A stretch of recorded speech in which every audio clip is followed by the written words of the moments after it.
What's up, meatbags? It's the often imitated, never duplicated Tony TGD coming at you with another live stream. We seem to be doing this quite often on this channel. Um, as some of you may or may not know, Gen X Gamer made a video challenging some of the critics, detractors, haters, what have you, to put their money where their mouth is, to put up or shut up, and of course, one to never shy away from a challenge. I've accepted Gen X's challenge. He set the terms, which is kind of stupid on my part. Anyone accepting a bet from somebody setting the terms right off the bat is kind of dumb. But I did it because fuck it, why not? What's up? We got Ninja Kitty here jumping on the stream. Yo. So what I wanted to do, Ninja Kitty, I wanted to go over whether or not the boxed editions actually have some sort of value currently right now as we stand. Do it. All right, I'm glad you're all for it. Mike says his terms are shit. His terms are shit. I'm just gonna say, I have no animosity towards Gen X Gamer. I think he's a decent dude. We have talked a few times. I think he's chill. I like his content. He's funny. But his terms are kind of shit. He said that basically he gets to decide how the box set is listed, which right off the bat, that's a red flag. That means he could list it with other products. He could list it separately. You could break them up, put them on piecemeal, one at a time. So right off the bat, that's, it's a little sus, but I gotta accept his terms. Tony, I have a question. What's I up? have a question. I never actually watched this video, so maybe you can go over what he's actually doing.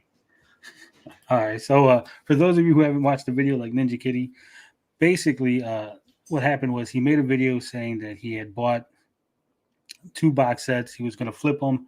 If he flipped one, then basically the other one would be free. And if he flipped them both, he'd have enough money for a PlayStation 5. He rightly got criticized in the comments.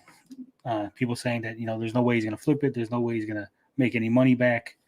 So we came out with a second video defending his choice, kind of, giving his take why he thinks they're going to be valuable, supply and demand, which we're going to go over the video. So again, everyone got in the comments. He's Gen X is in the chat. Everyone was in the comments giving him some shit. So we made a third video basically saying if you want to have opinions, if you want to say that, that he's wrong, then you should put up or shut up. So basically, he's going to take one of his box sets of 8, sell them online somewhere. He's got 30 days. He has to put it up as soon as he gets it. Then he gets 30 days from when the listing goes live to actually sell them. He has to sell them for at least 50% over what he paid. He paid $176.04. So then every dollar over the initial 176 that he spends, or he gets paid rather, whoever accepts the bet has to give $10 to charity per $1 that he makes, up to the 176 or 174, whatever it is, initial price. So of course, like I said, I don't believe that he's going to get that much money for it. I don't think, not in the time frame that he's set down. So that's basically the bet. Basically, what it comes down to, if he loses, he's going to send the box set to, depending on how many people accepted the bet, there'll be a vote. If there's more than one, there's just one, then he's going to send it to that person, the box set. And he said, hopefully you would destroy it, which I think is a little sneaky on his part, but we'll get into that. If I lose, then I would have to give $176 to charity of my choice. And he also said that he would donate anything he made off of the sale to charity or something like that. Basically, that's the gist of it. That sounds complicated. It's pretty complicated. Hasn't he already given the money to a charity by giving that money to Tommy? Ooh, yeah, I think so. Now, full disclosure, I did buy a box set of 8 myself. Jesus Christ. But I had reasons. I have the shell, so I figured, if I get everything that they're selling all together at once, it'd be a package deal that no one else could deliver with the one-of-a-kind shell. So I got that going for me. A shell for a shill, hey? Yep. So I don't begrudge anybody that has bought them. I don't think that they by themselves are going to have any value, especially in, like I said, in this short window. Yeah, I'm going to get them get that coins graded. Now, like I said, Gen X, I seen him. He was in the chat. If he wants to jump in at any point, let me know. I'll put the link in chat, and you can jump on, and we can discuss it live. Or you can just sit back and listen to me and Ninja Kitty give you a hard time. No hard feelings with Gen X. Like I said, he's cool. But I want to get into the video that he made, the second video, the supply and demand, explaining his reasoning. And I think this is where he made his crucial error. Gen X says sneaky. Yeah, sneaky.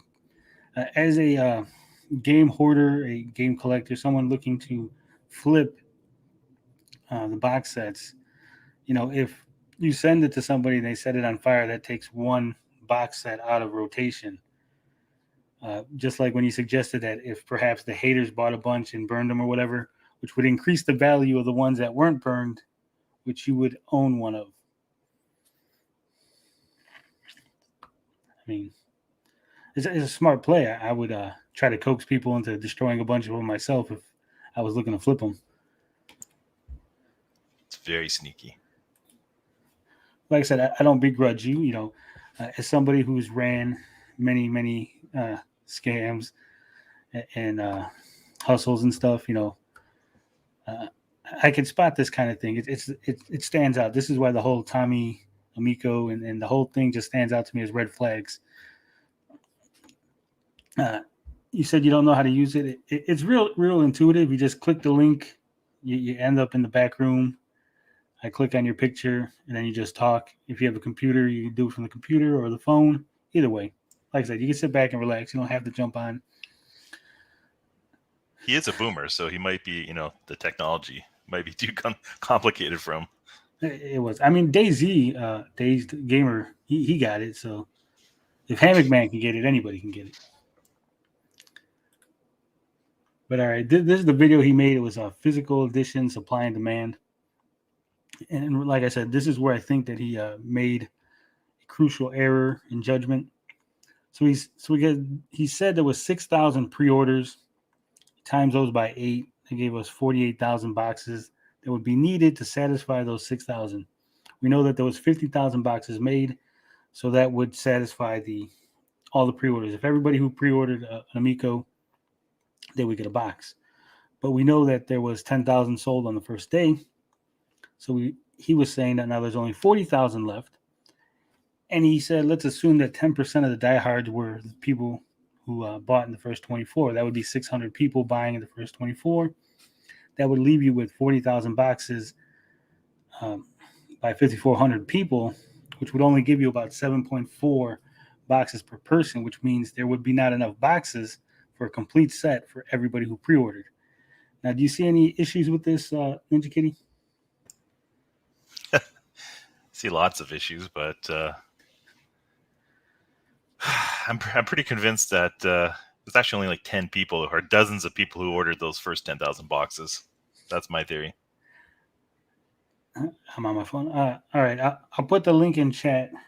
Let me get that. We're all boomers here, so don't worry about it. I'm not. Ninja Kitty's like 60. Don't let him fool you. But he said 6,000 people pre-ordered, right? That's the first mistake. Because we know there was 6,000 pre-orders. But we don't know if that was 6,000 individuals or, say, DJC and like 20 other guys. Right. So you made an assumption off of how many people actually pre-ordered without knowing as a fact. I would say to be on the conservative side, maybe only 5,000. Let's say a couple of people ordered 2 or 3. So we only have actually 5,000 customers.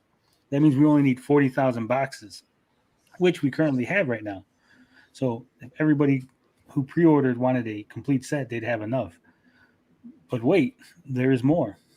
Because you assume that only 10% of the diehards were within the first 24 hours. So Yeah, if they're diehard, right? they're diehards, I would assume that would have to be higher than 10%. At least 25% of the diehards were in the first day. Because I You mean, think an it's only email was sent out. 25? Huh? You think it's only 25? Well, I'm being conservative. I'm trying I'm to. thinking like 80, 90%. Not being sarcastic. Well, I could see upwards of like 50 to No, 60%. higher. Who else knew about these pre-orders? Only the diehards did. So, That's a good point. I mean, plus, who would want to buy these aside the diehards? I guess anybody subscribed to the official channel or to John Riggs, Smash, or one of us would know. And the proof's in the numbers. I assume you're going to go through that in a bit with the day 2 and day 3. Yeah. So we got that first big rush, 10,000 off the first day. But as you know, the second day, that dropped by 94%. That tells you right there that everybody who was pretty much going to buy it bought within the first 24 hours. It's really just going to limp its way along. You know, a couple people will get their check on Friday. Maybe they'll buy one, Social Security check or whatever have you. But I really don't think that we're going to see, 10,000 boxes, which is 20% of the total boxes. We went from 20% total to like fucking 2%. I don't think it's going to recover in like next Monday. We're going to sell another 10,000 boxes and it's going to keep ping ponging. And I think that's pretty much it. And as we all know, they, thanks to Tommy Zero, who showed everybody how he was getting the calculations, we no longer have access to that because they decided to hide those numbers because it was so embarrassing. Way to go, Tommy. Now I think another thing we have to consider is what's going to happen to the other 36,000 boxes. Are they going to destroy them? Are they going to? If they destroy them, then yeah, the value of what was sold will go up, obviously. If they just start handing them out, that's going to make the value go down. Because now they're going to be just seen as nothing, as not even collectibles. They had to give them away. Can't see them destroying that. So you think they're just going to sit in the warehouse somewhere? They'll go on. They'll be packed in. Send them in with all the pre-orders? Yep. It'll be like, hey, here's our bonus for waiting so long. And they'll get all the limited edition games. That's my plan, or that's what I think is going to happen. Now, I think there's another issue with the whole limited edition bundles that I want to get into, that I want to show. There's tons of issues. Well, I mean, just as far as being collectible. Well, everything is. Well, go ahead. What are your issues with it, Ninja Kitty? It's an empty box. It is a Black Friday sale. I don't see them going on sale because that would dilute the value of the boxes, because the original prices were $150 for all 8. If you knock them down 50% for Black Friday, and most of them are sold on Black Friday, then the value will be considered $75.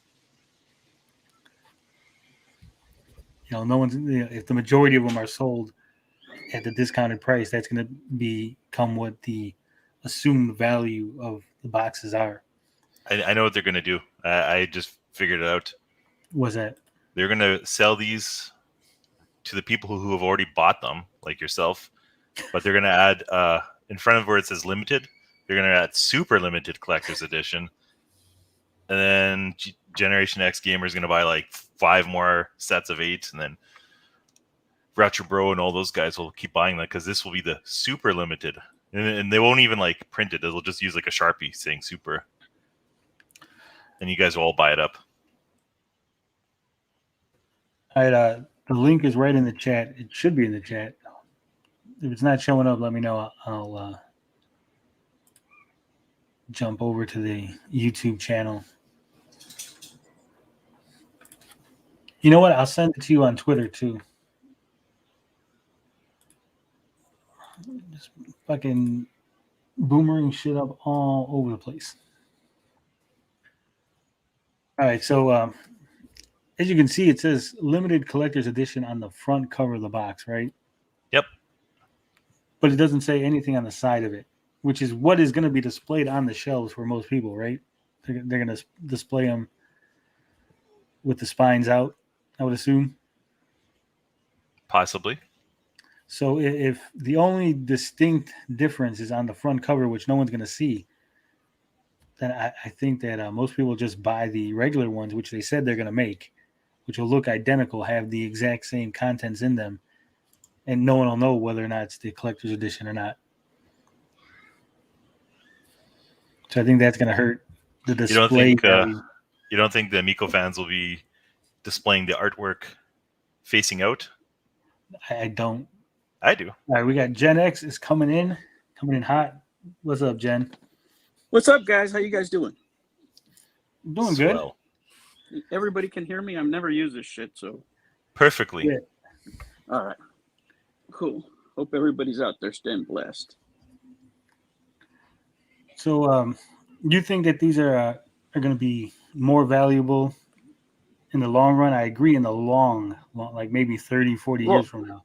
First, let me tell you a couple of things, if I can. First of all, I don't want to frame, the way you're framing this. The only reason I did this is for entertainment. Well, that's fine. It's not, it's not for making money. It's not a scam or anything like that. Okay. It's just to give my viewers something to talk about.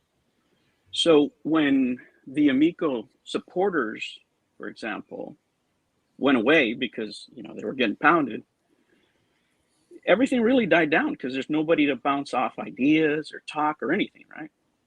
So with the detractors, I agree for, say 95% of the stuff.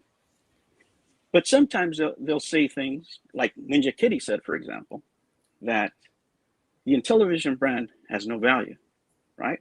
So that's a good talking point because I think it does have some value, regardless of whether Tommy burns the company to the ground or not. I think that branding, those games, those properties are going to hold value, right? That's number one.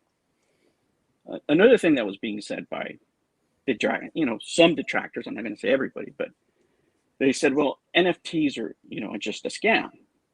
And you can say that maybe about these, you can think that about these, but you can't say that in general.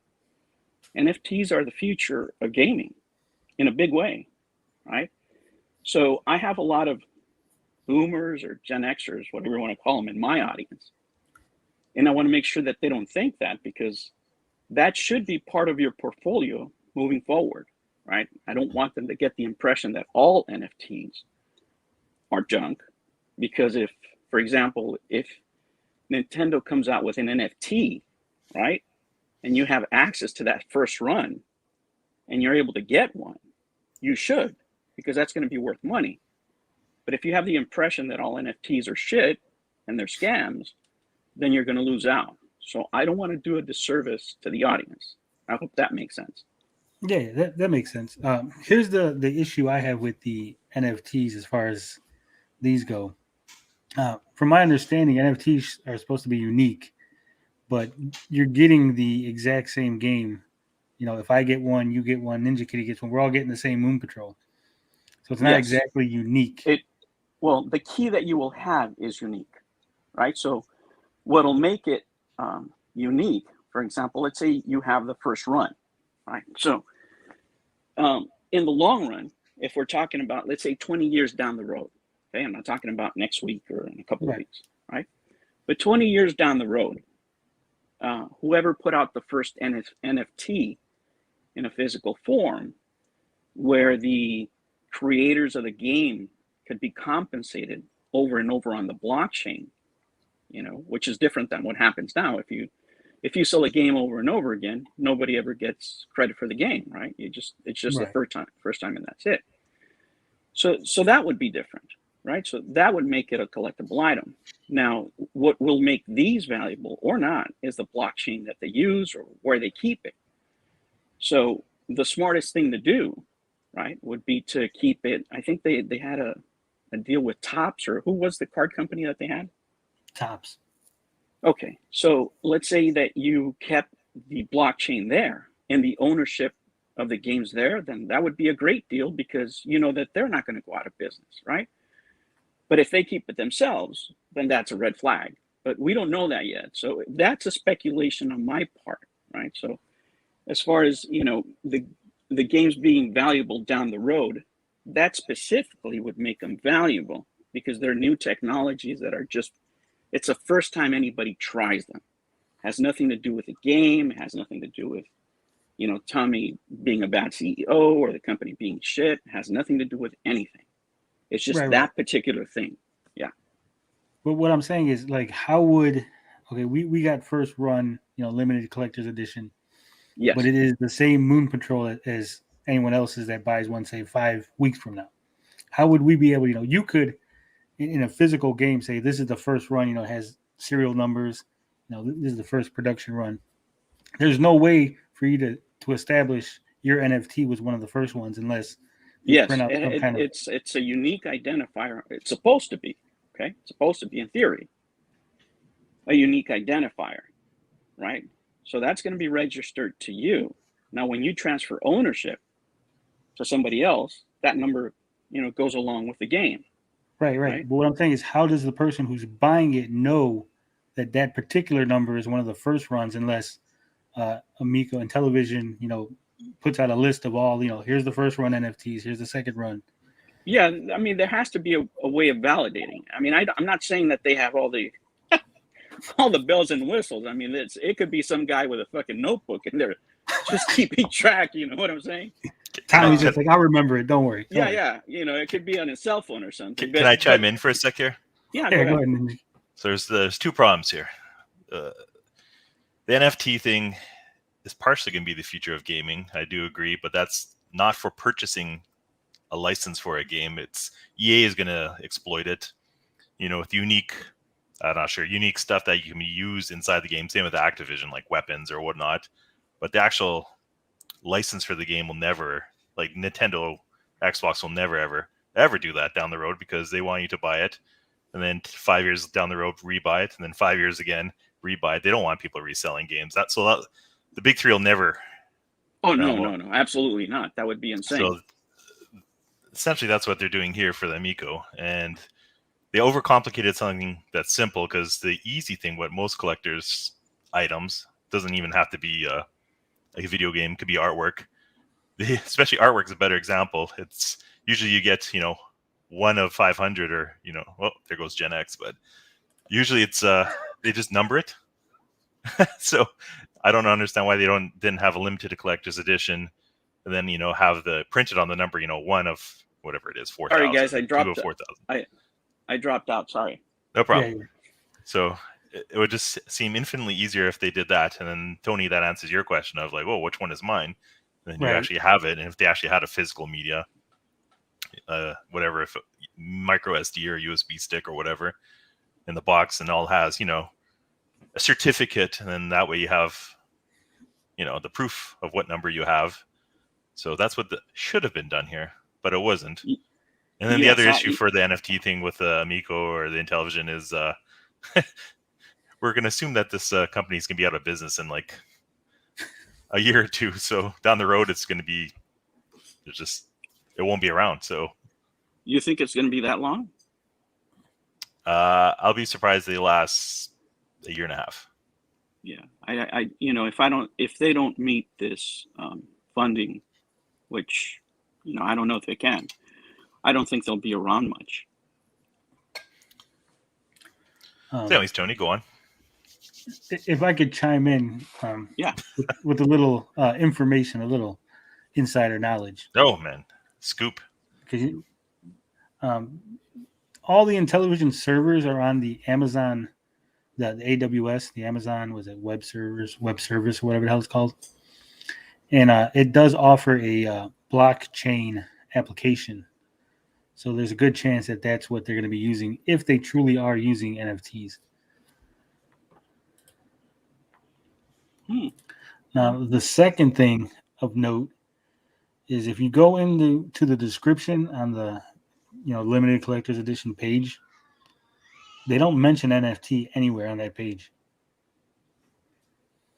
Yeah, and I think I was telling you this the other time that I mean, if you're advertising NFTs while you're fundraising, I mean, whatever you're doing while you're fundraising, you better stick to it.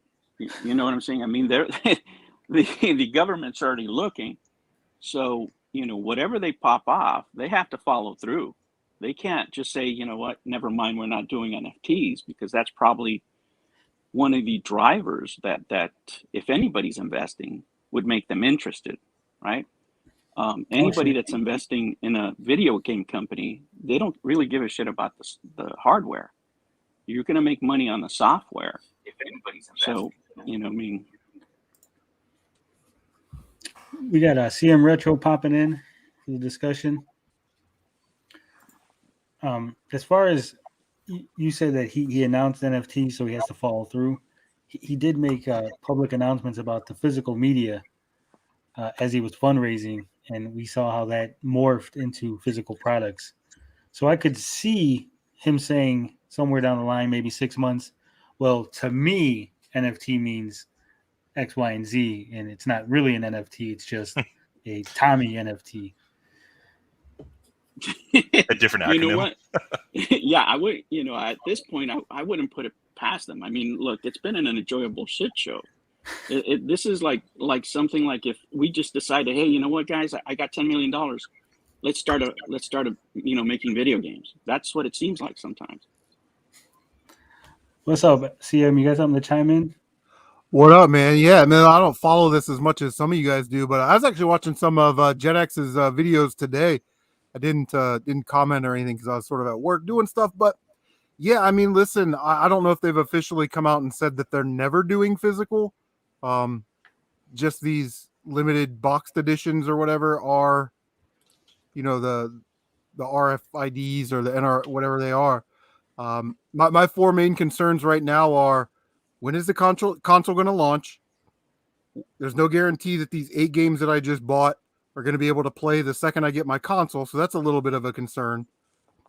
What's going on with the user interface? They basically took last year off, so I don't know why this and the games aren't done. And then the last thing that I'm kind of worried about, and I wish they just come out with it. I pre-ordered my console, which is supposed to come with 6 pack-in games. Well, am I going to get 6 SD cards? Am I going to get one SD card that has all the games on it? Am I going to get one of these RFID card guys with all 6 games on it, like a Wii Sports? Am I going to get 6 RFID cards? It's just like, I wish they would just come out and sort of tell us, you know what I mean? Well, I can answer that last concern of yours, CM. The 6 games will be inside the console when you're ready. When you start it up, they'll be downloaded onto it. Was it? So they'll be pre-installed onto the console. Yeah. So those 6 are pre-installed. You don't get, as far as I know, you're not getting anything to take them off. Tommy did say that all digital games will also be NFTs. So I don't know if they're going to give you like some kind of form, a slip of paper, something within the UI that's going to indicate, how to track your NFT or whatever for those games that are packed in. Yeah. And I think one of the pack-in games wasn't one of the pack-in games Astro Smash? Yeah. So I've got one downloaded already on my console, and then I just paid $20 for a physical, non-physical copy. Is that right? Is Astro Smash included in the... No, it's Missile Command and Moon Patrol.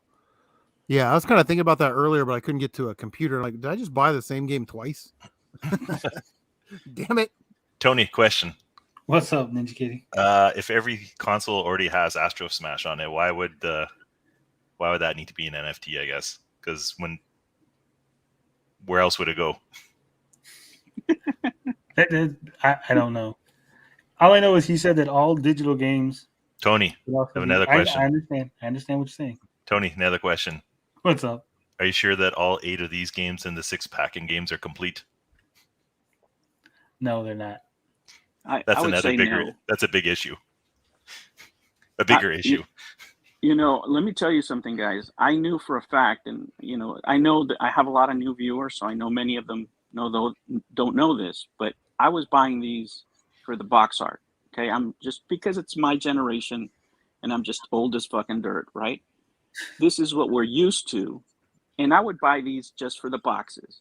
Okay. And most people that are old as me, right, that have grandkids, will buy these fucking boxes just for the boxes and we'll pay $20 for them, right? Even if we don't get shit.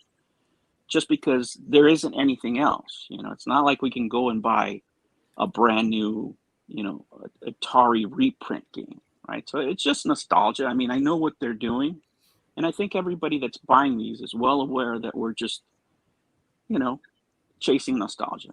You know, Well- I don't think anybody thinks that they're, you know, getting a great value. But in all fairness, for $20, you don't really get this from like an indie or, I mean, shit. If I got this on a Switch game, I'd be going crazy, right? I just bought Dread for $60 and I didn't get shit.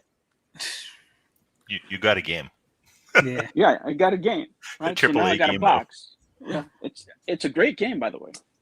Well, from my understanding, I think Tommy said at one point that they're gonna have posters for all these games on sale. So because people were complimenting the box art, so you might be able to just buy a poster of the Moon Patrol box art and hang that on your wall.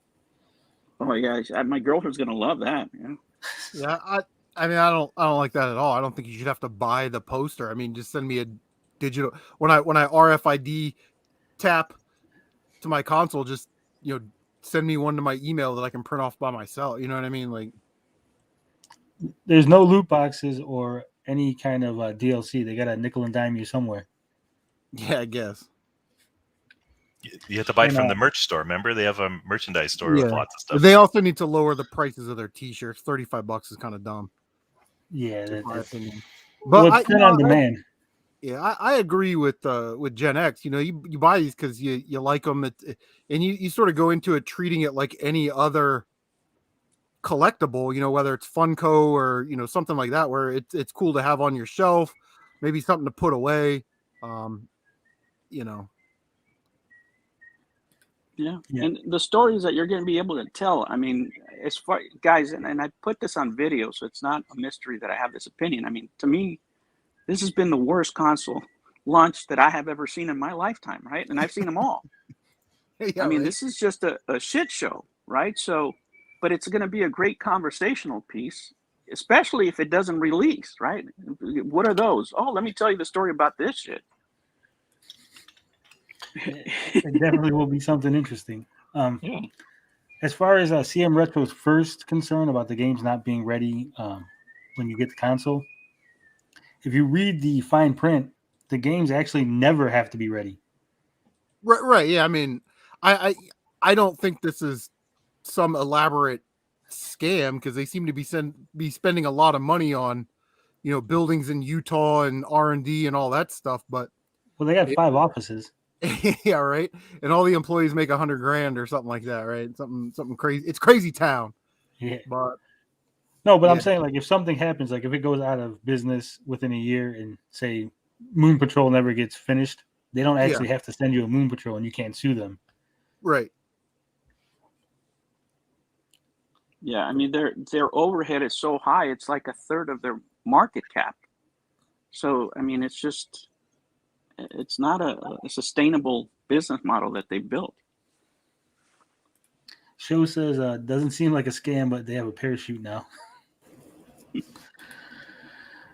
How many of these do you actually see getting sold, CM Retro? Because I don't think they're going to sell much more than what they already sold. What do the pre-order numbers say? Do you know? I'm a numbers guy. Show me the numbers. Well, on these, on the box editions, we got 10,000, about maybe 11,000 now sold. Out of the U.S. stock, That's or out of both of them. all of them? All of them. Yeah, I don't know. I think the people that were interested have already bought them. You know what I mean? Like, I don't think there's going to be a couple stragglers 3 or 4 weeks from now that go, oh yeah, I forgot to get that. But it is payday weekend, and, you know, watching some of these other YouTubers' videos, and thank God I'm not in this situation. You know, they're making decisions like, well, I have to wait until payday to get, you know, these games, and it's like, well, at that point, are you making a decision whether to make a house or a car payment or feed the kids? And you know what I mean? Like, Yeah. you don't have $160 and you're 40 something years old. Now everybody's in their own situation, and I'm not judging people, But if you're in that dilemma where you have to wait for payday to buy games that really aren't even games, and you're sort of an investor type, you know, buy Yep. something retro that's rare, because those are still going up in value. You know what I mean? But if you're in that situation where you're making a decision whether to feed your family and pay your bills, or buy Amico games, feed your family and pay your bills first. You know what I mean? Completely agree. And watching some of these people and how they're acting, you know, they're like, well, I'm gonna have to, you know, move some money around and this and that. Dude, all this is money. If I really wanted Amico games, I'd sell the Hulkster back there, you know. And I think that's sort of a sad state, because some of these people are full-grown adults with real life responsibilities, and if they're making those types of decisions, you know, I don't know. Again, I'm not judging, but Well, it's crazy town to watch this. I better buy this so I can, and I don't want to say get in good with Tommy or whatever, but it is kind of weird to me. That's all I'm going to say. well, from what I watched, some of them were saying, you know, I got to buy these to support the company, because if no one buys them, then the company goes under and then it can't make the console. So I think some of them are under this impression that their $160 is going to be that little extra that they needed. You know, I contributed to making sure that That the puts them Amico over the came top. out. Huh? Yeah. Yeah, I if anybody feels that way and wants to have a private conversation, you know, I'll let you know that that's not the case, you know, because if it was that bad, all that shit that Tommy actually owns, you know, like a Ferrari, he'd sell that to, you know, we make fun of e-beggars all the time, right? About, you're asking me for money, but you got thousands of dollars of video games in the back. That's right. That's right. He's asking us for money and he's got a fucking Ferrari. You know, sell that Ferrari. To say nothing of the other higher ups that have also money. You know, Nick Richards has some money. David Perry has some money. Not that I'm suggesting they, you know, put all their money into the Amico project, but they have it if they really need it. Yeah, I mean, this is an LLC, even if they go belly up. So, you know, I mean, Well, they're a it's limited 5 liability LLCs. company, right? 5? Wow. 5.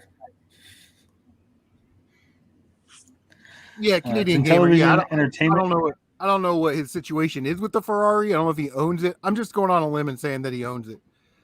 He may not own that Ferrari though. It could be leased or financed. Yeah, sure. Okay.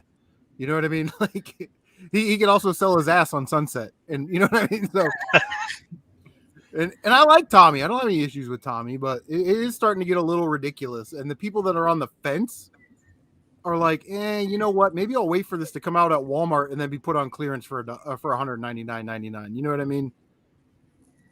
Yeah. Because I've sort of heard that. I've sort of heard that too from people that have canceled their pre-orders. Yeah, that's the other thing. There's a lot of people, you know, it's anecdotal. I don't know, you know, they're not providing proof of canceling the pre-orders, but a lot of people are saying they have canceled. And so, you know, the whole 6,000 pre-orders might now be only 5,500. Yeah.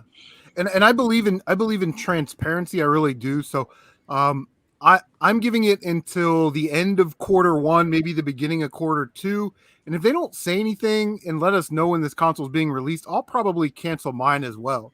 Now, if they come out and say, listen, we screwed up, we take ownership over this, we're not going to be able to get this out until Christmas 2022. Okay, I'll give them another 6 months. You know what I mean? I'm not freaking out over that. Although some people probably will. But that would then be it for me. If they didn't deliver by then I would cancel my pre-order and do all that stuff. But I think sometimes, like I said, I'm a numbers guy. And if you're saying there's 6,500 pre-orders, some of these guys have ordered like 4 consoles. You know what I mean? So it's not like there's 6,500 individuals that are interested in this console. Right. Some of these guys have spent what I would say big money, a couple $1,000 into this Amico thing, and I look at that like, man, that's a house payment and a car payment, you know. Well, so I don't know. I only had to put $100 down for my pre-order, so technically I could have got like 4 or 5 pre-orders, and it's only still $500, $600. Yeah, F1 but when JV. when that bill comes due and you really want them, then you still have to pay the rest. You know what I mean? So it's Yeah, but that's what I'm saying. Like when the bill does come due, there might be a lot of people going, you know what? I really don't need 4. Let me just get the 1. yeah, that's true too. That's true too. F1 Tony, JV. I had a question. All right, let me get to this real quick because I don't want to miss this. He says, Tony, are all sales final on TT's boxes? No, it's not all sales final on the limited collector's boxes. They have a list of reasons why you could get a refund, but one of the reasons that you can't get a refund is if the game doesn't come out. I mean, you can't be like, oh, I thought a game was coming out. They specifically tell you if the game doesn't come out or if it's not out when the console comes out, you have to wait. You know, you can't get a refund for that. You know, right off the bat. Yeah, ahead, and I'm not sure. Like, I didn't read the terms of service or anything like that. But if you bought an 8-pack or whatever, and you opened it, I mean, can you still return it and get a full refund? You know what I mean? I don't really know anything like that. Canadian Gamer says DJC ordered 3 8-packs. Yeah.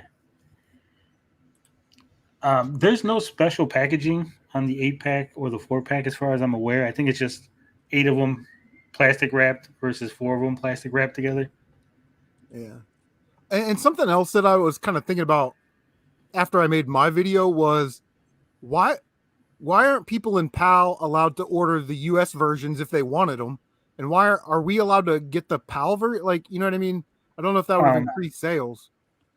I'll tell you why in a minute, but Gen X, you had something? I don't want you to forget. Oh yeah, I almost forgot. The sales numbers, are they still hiding them? As far as I mean that worries me. I'm probably going to lose a bet, but either that or something's going to happen. All of a sudden, a bunch of games are going to be gone. Well, you can order up to 1 million 8-packs right now on the website. I guess they'll print them if somebody wants to buy them. Oh man! So, if you got the money, which is also something that I didn't.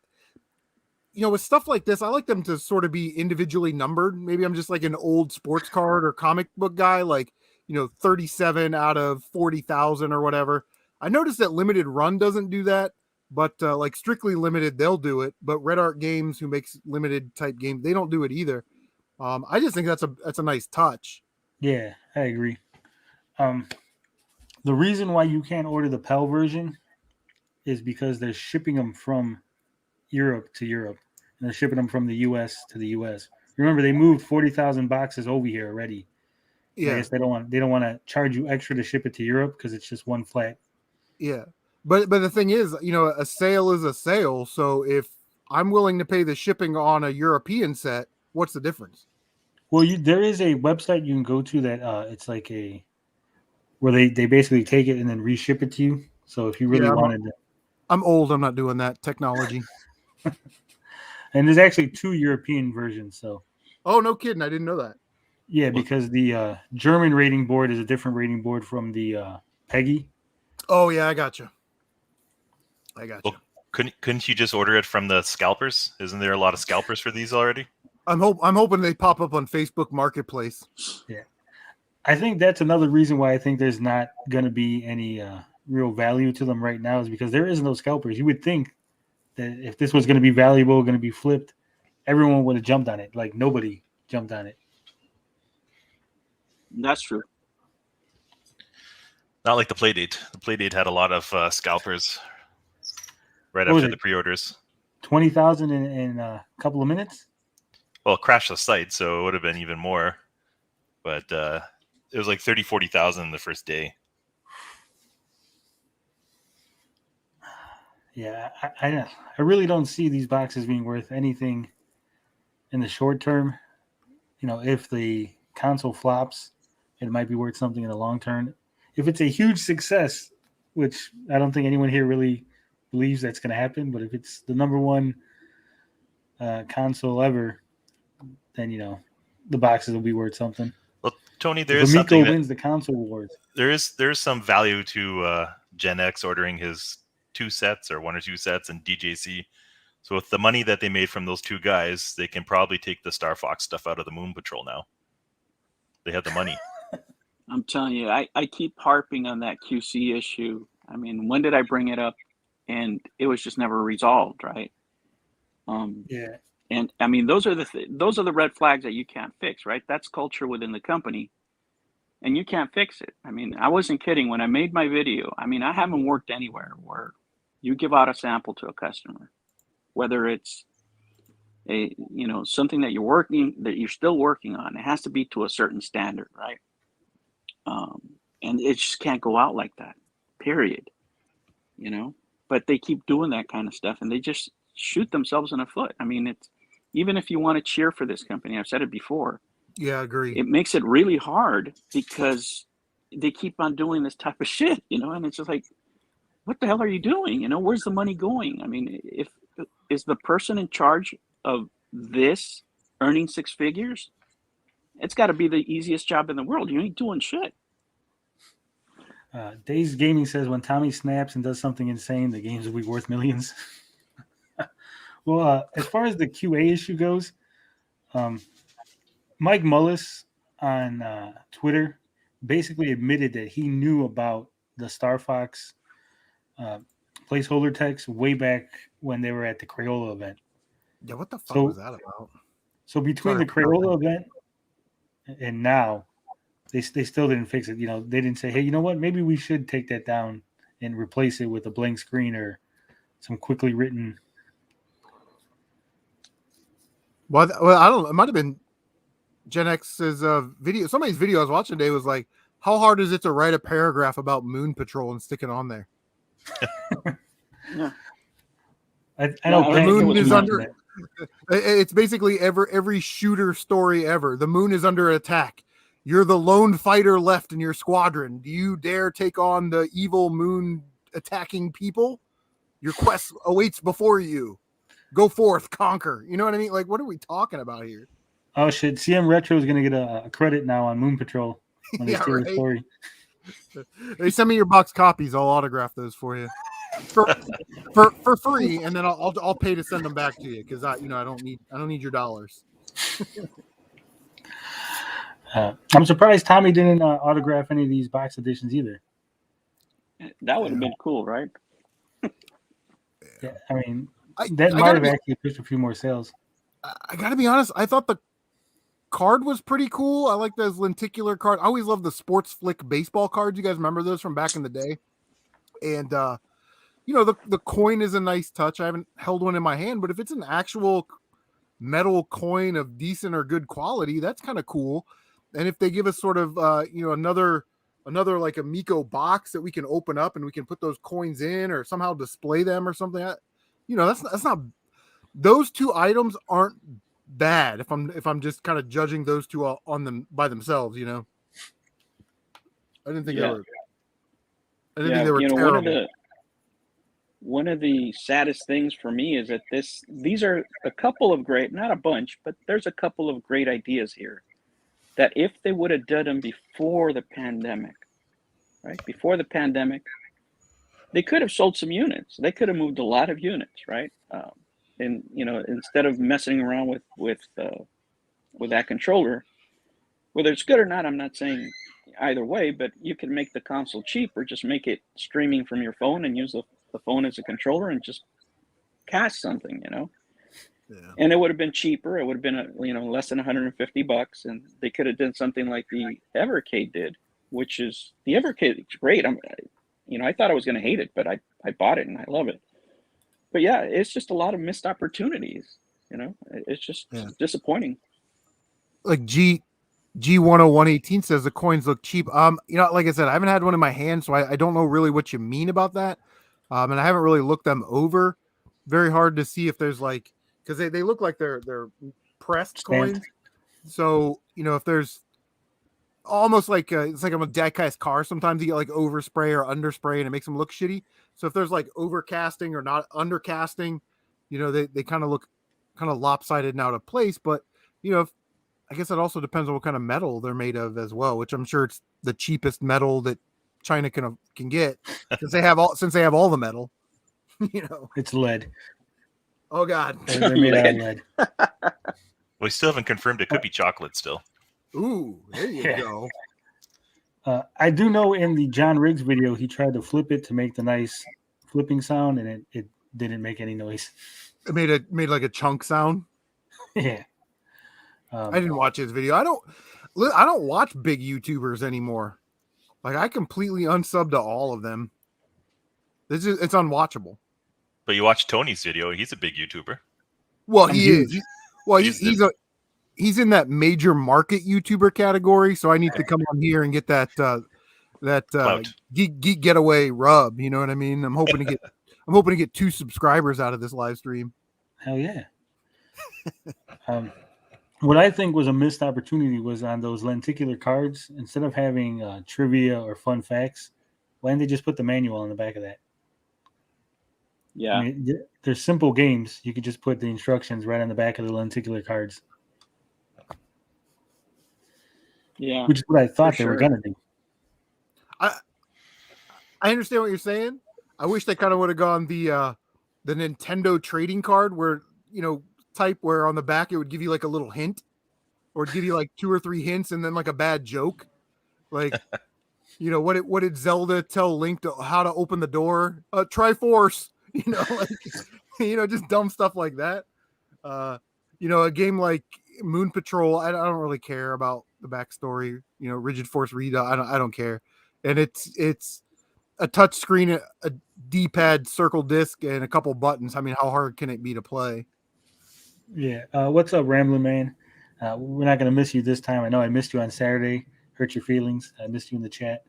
But he says you should differentiate the physical editions with the splash screen when you download it. Would make them more collectible and would be very cheap to do. I'm not sure that they would be able to do that. What's a splash screen? Like, when you start up, it's just a big screen says thank you for buying the collector's edition. Oh, okay. I got you.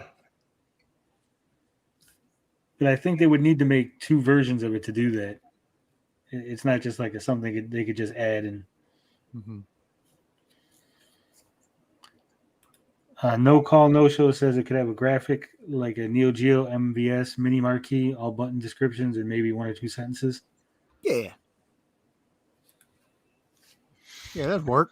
What they should have had was like a little mini poster of the box art, and then maybe on the back of the poster have all that stuff.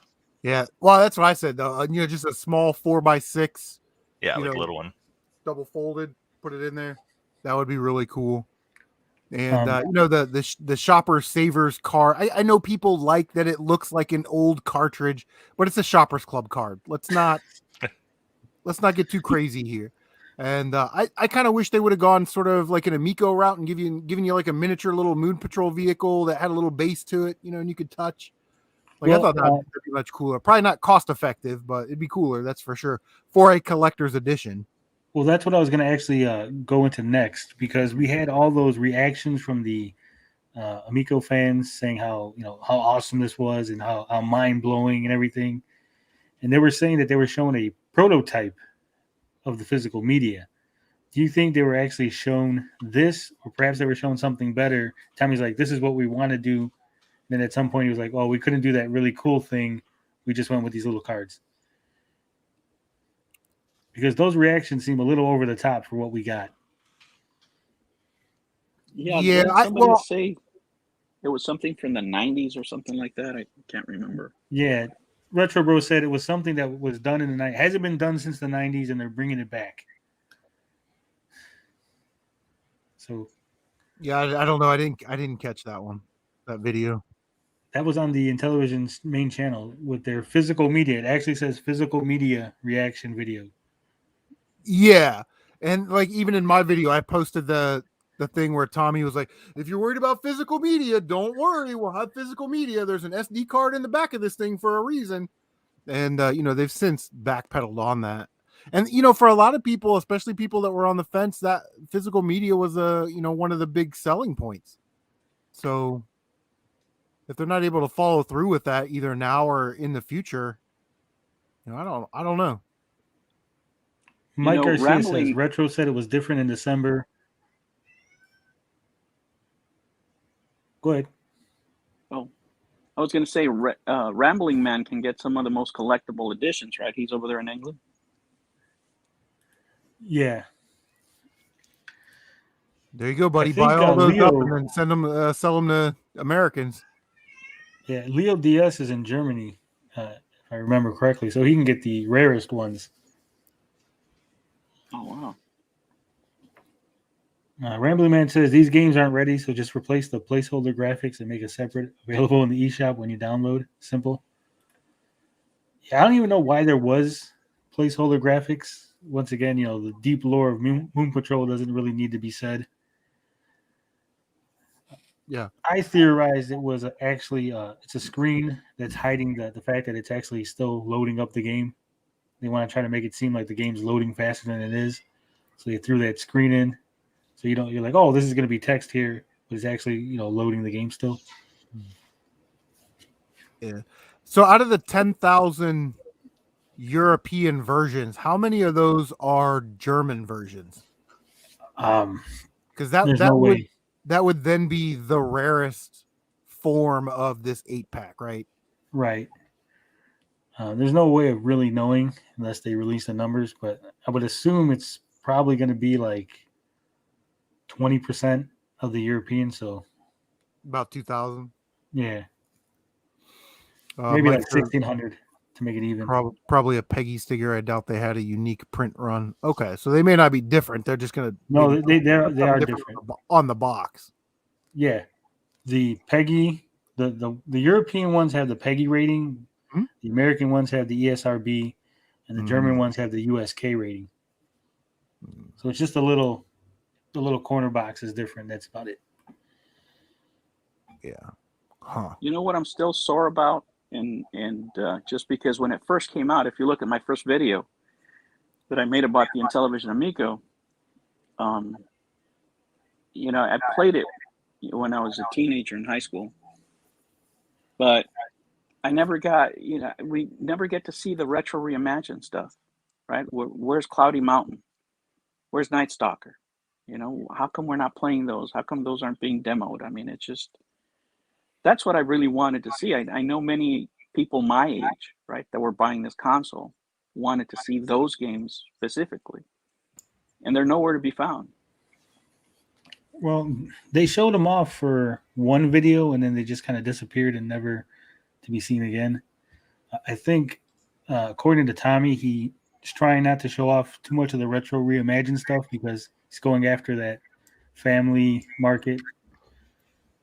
I mean, he's still claiming to have a 15 million subscriber YouTuber just lined up to promote this product, and he's going to be on the Ellen Show and Oprah. See, that's crazy. Well, that's interesting, but a YouTuber with 50 million subscribers is going to cover the 15 million. Okay. Yeah. So that person's going to cover the Amico for a day, maybe shoot a video because they got some free shit.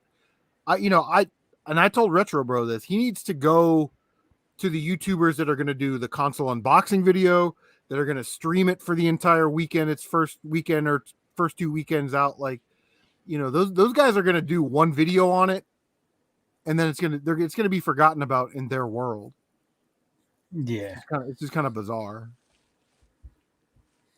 I mean, he thinks that, I guess, 15 million family YouTubers just like they're going to show it off, and the entire 15 million audience is just going to be blown away, and they're all going to order them. Yeah, because I mean, how many subscribers does Riggs have, and then how much did that translate into sales? And if that's not a good investment, then they need to find another way to do it. I think Riggs has 100 and something. Ninja Kid, how many subscribers does Riggs have? I think 200,000, but I think his biggest one was Review Tech that he was on before, and that just was a colossal fail. Yeah. It probably cost them lots of sales. Well, I had what the hell is it? I had Larry Bundy Jr. and he has 400,000 subs. John Riggs has 122. One thing I was going to mention, guys, is that I have kids that are the target audience that they're trying to hit, right? My kids. And I have three out of my 4 kids are parents.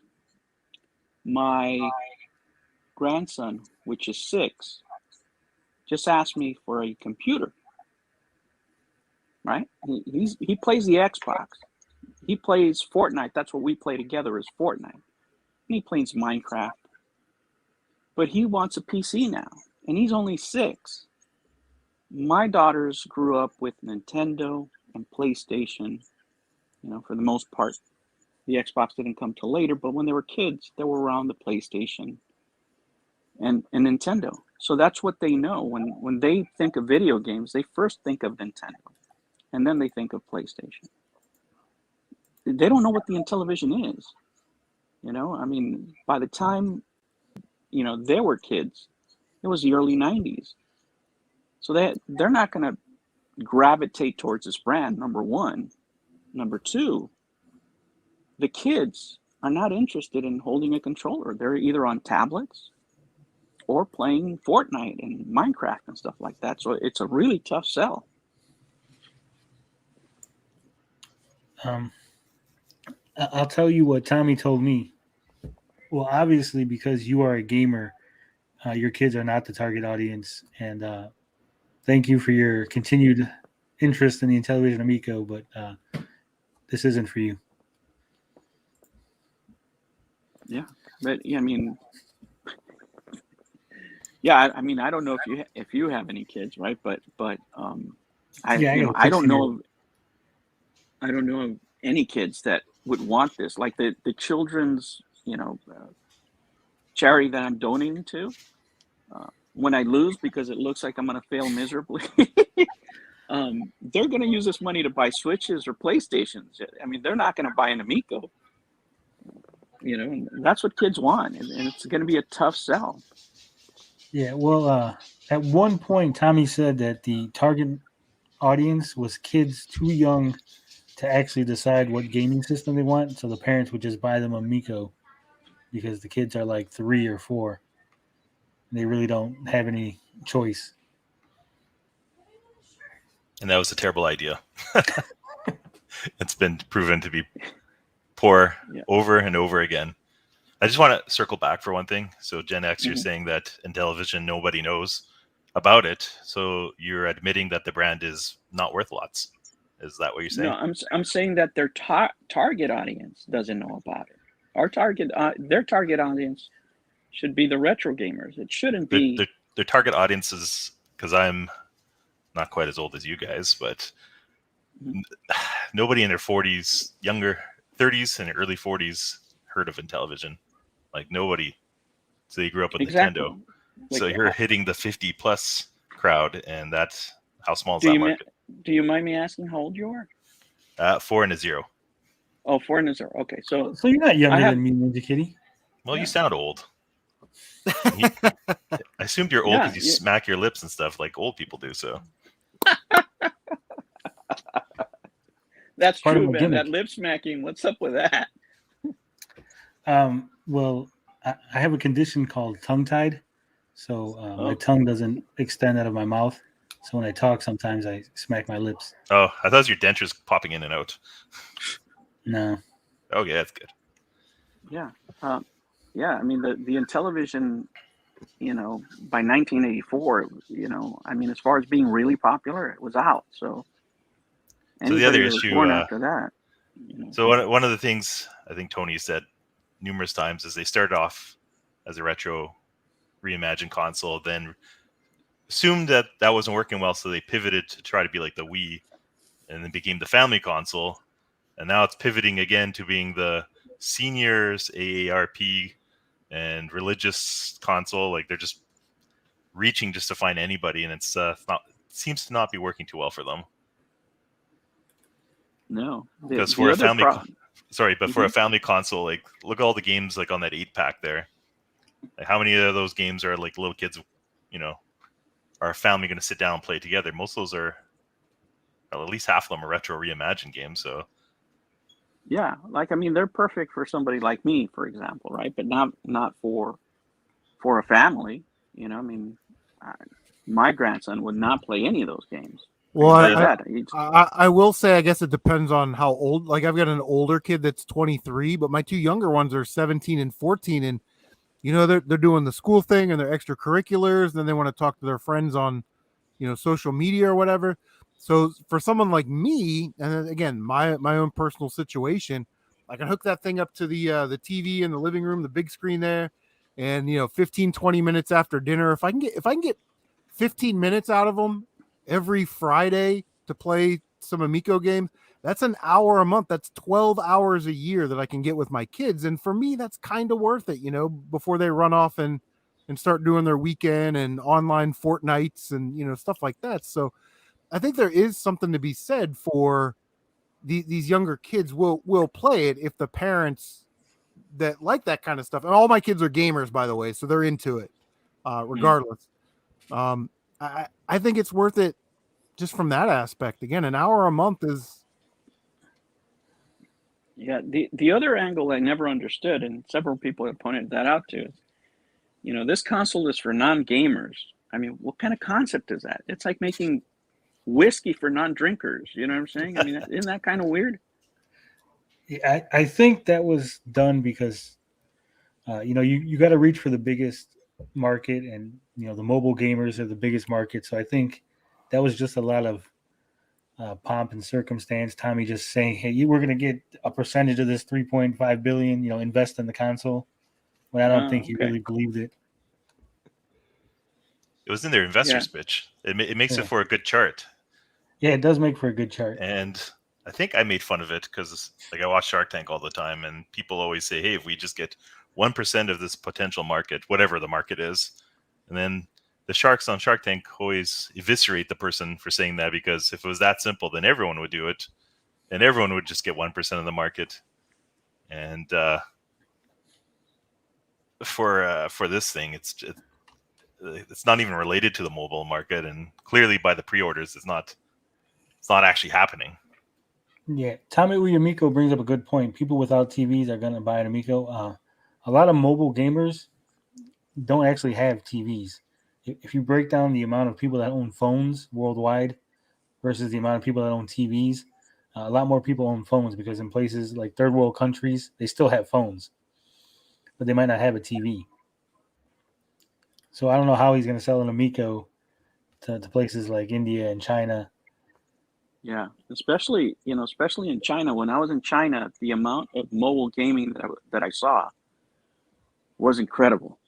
I mean, it really, really was more than I had ever seen anywhere else. So I can see going for that market, but you can't go for that market if the first thing that you're going to do is try to take away their phone.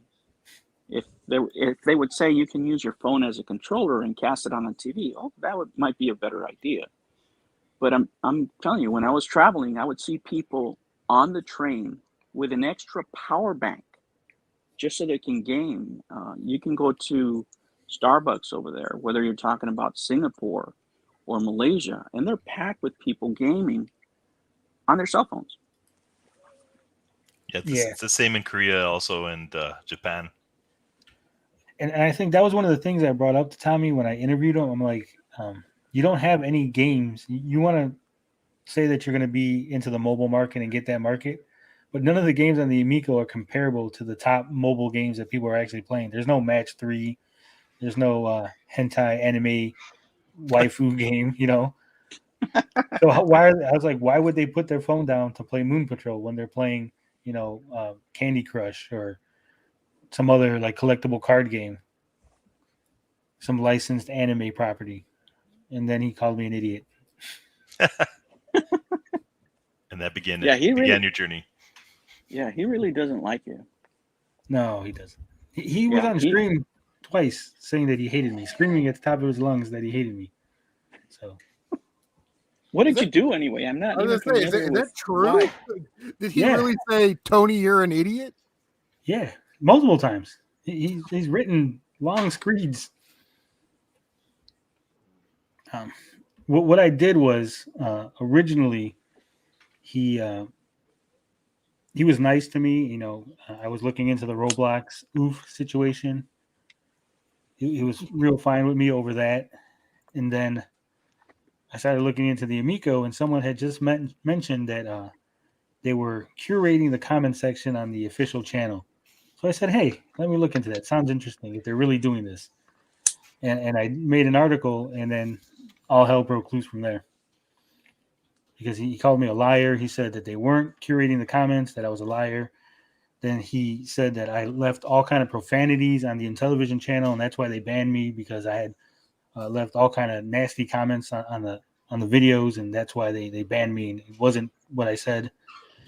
And then about 4 months later, he said, "Well, yeah, we are curating the comments because X, Y, and Z." And I said, "Well, fucking 4 months ago, you called me a liar, and now you're admitting that you're doing it."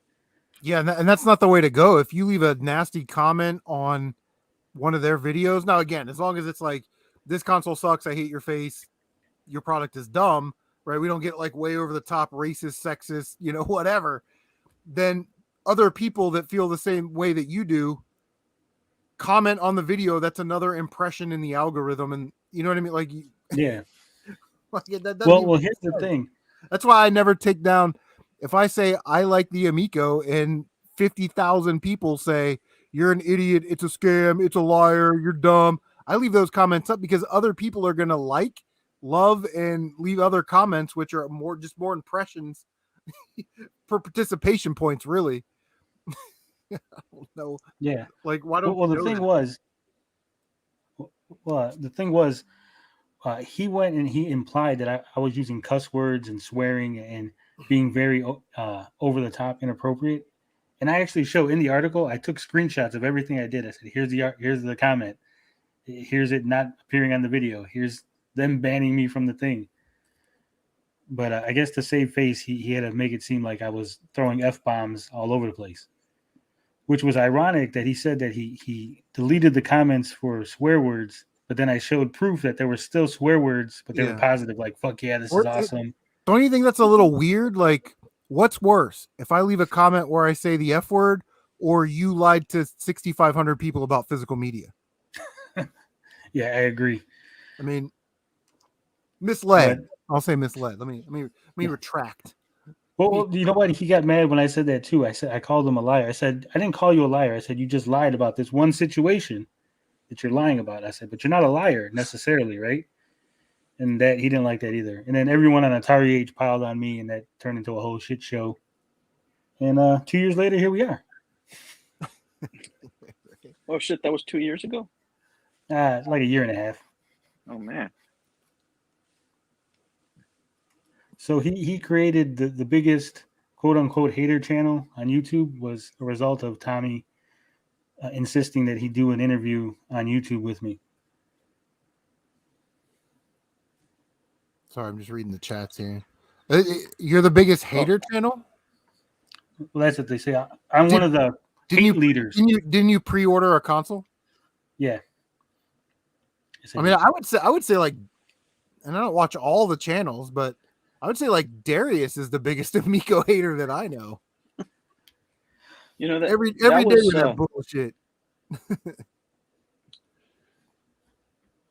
What was that, Gen X? Oh, I'm sorry. Yeah, I was gonna say that was my idea for. It looks like I was gonna be losing, and since Darius can't do it, I don't know who you guys want to pick in case, somebody else wants to. What detractor you guys were gonna pick for? It looks like my impending loss here. Well, I'll always take him. I think Hammock Man agreed to the bet too. And I'm sure he has a big backyard where he could start a bonfire. Oh.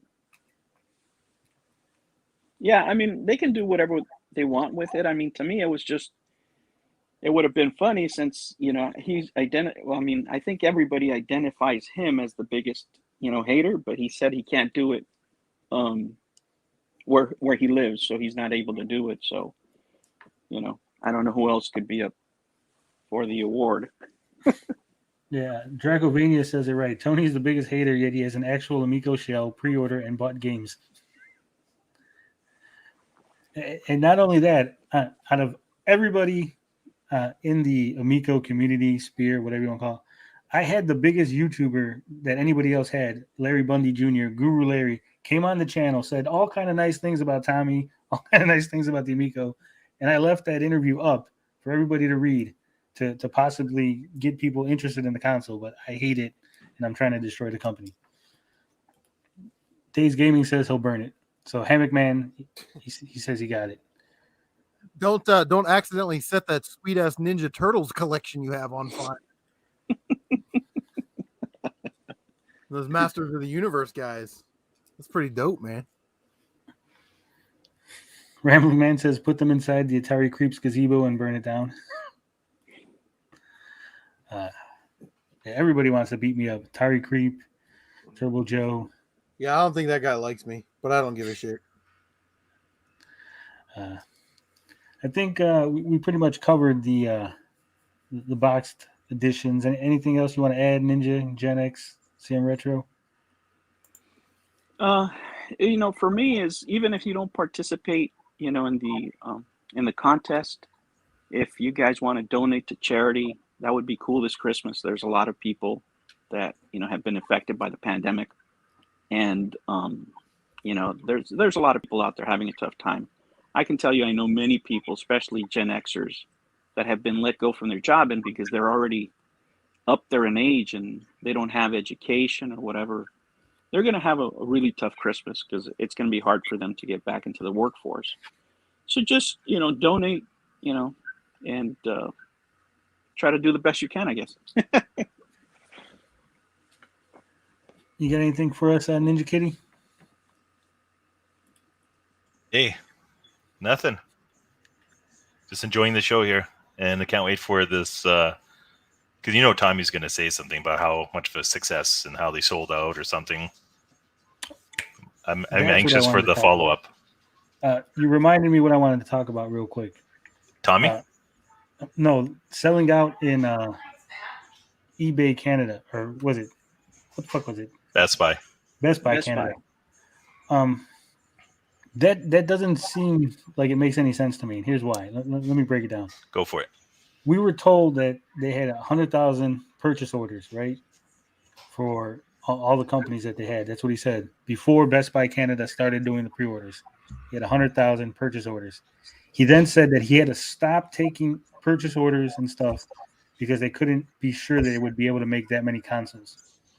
They said that, we had to stop. Then they had that issue in England with Amazon UK where they were canceling the pre-orders, and Tommy claimed that it was because they sold too many and that they had a lot more consoles to Amazon UK. So if all that was true, how did Best Buy Canada get any consoles to sell for pre-order if he doesn't even know he would be able to make the ones that he already had purchase orders for? Because they didn't. I used to work there a long time ago, and how it works is just like any other place. It's a placeholder, and if they were expecting a lot, like if you go on the site, you can pre-order the white one. Yeah. And the reason is because they are actually anticipating stock coming in for that, but the other one, either it was massively successful, which I doubt, because they wouldn't have put it up. They would never. Big company like that wouldn't order only 10 units. It'd have to be like a decent number. And more than likely, it's just a placeholder on the webpage, and it shows out of stock because they don't have anything come in. Yeah. Yeah, that was the other thing, because Tommy said it was sold out, but he didn't give any numbers. He wasn't like, sold out, guys, 10,000 units, 5,000 units, whatever. It was just like sold out. So what? They had 2? They had 3? It's doubtful. They probably had none. Remember, he gets confused easily. Like he didn't know. Yeah, that the German site took it. That's something I was going to say. I mean, they're so big and they have this big budget, and there's no marketing guy that's actually doing this, and there's no PR firm. A CEO should be saying any of those things, right? You think about even a small company, say Evercade. Ever heard, the CEO of Evercade, out there pimping stuff or marketing or doing this or that, the other? You don't. You hire people to do those things with statements.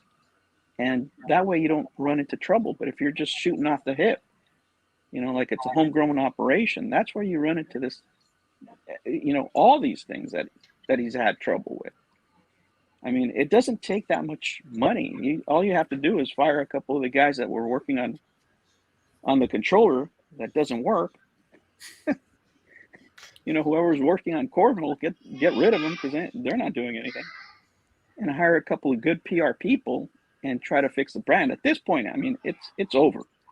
It's over. I mean, you're not going to be able to put the genie back in the bottle. I mean, it's done. But it's just unbelievable. I've never seen a company with this budget, with this market cap, do this.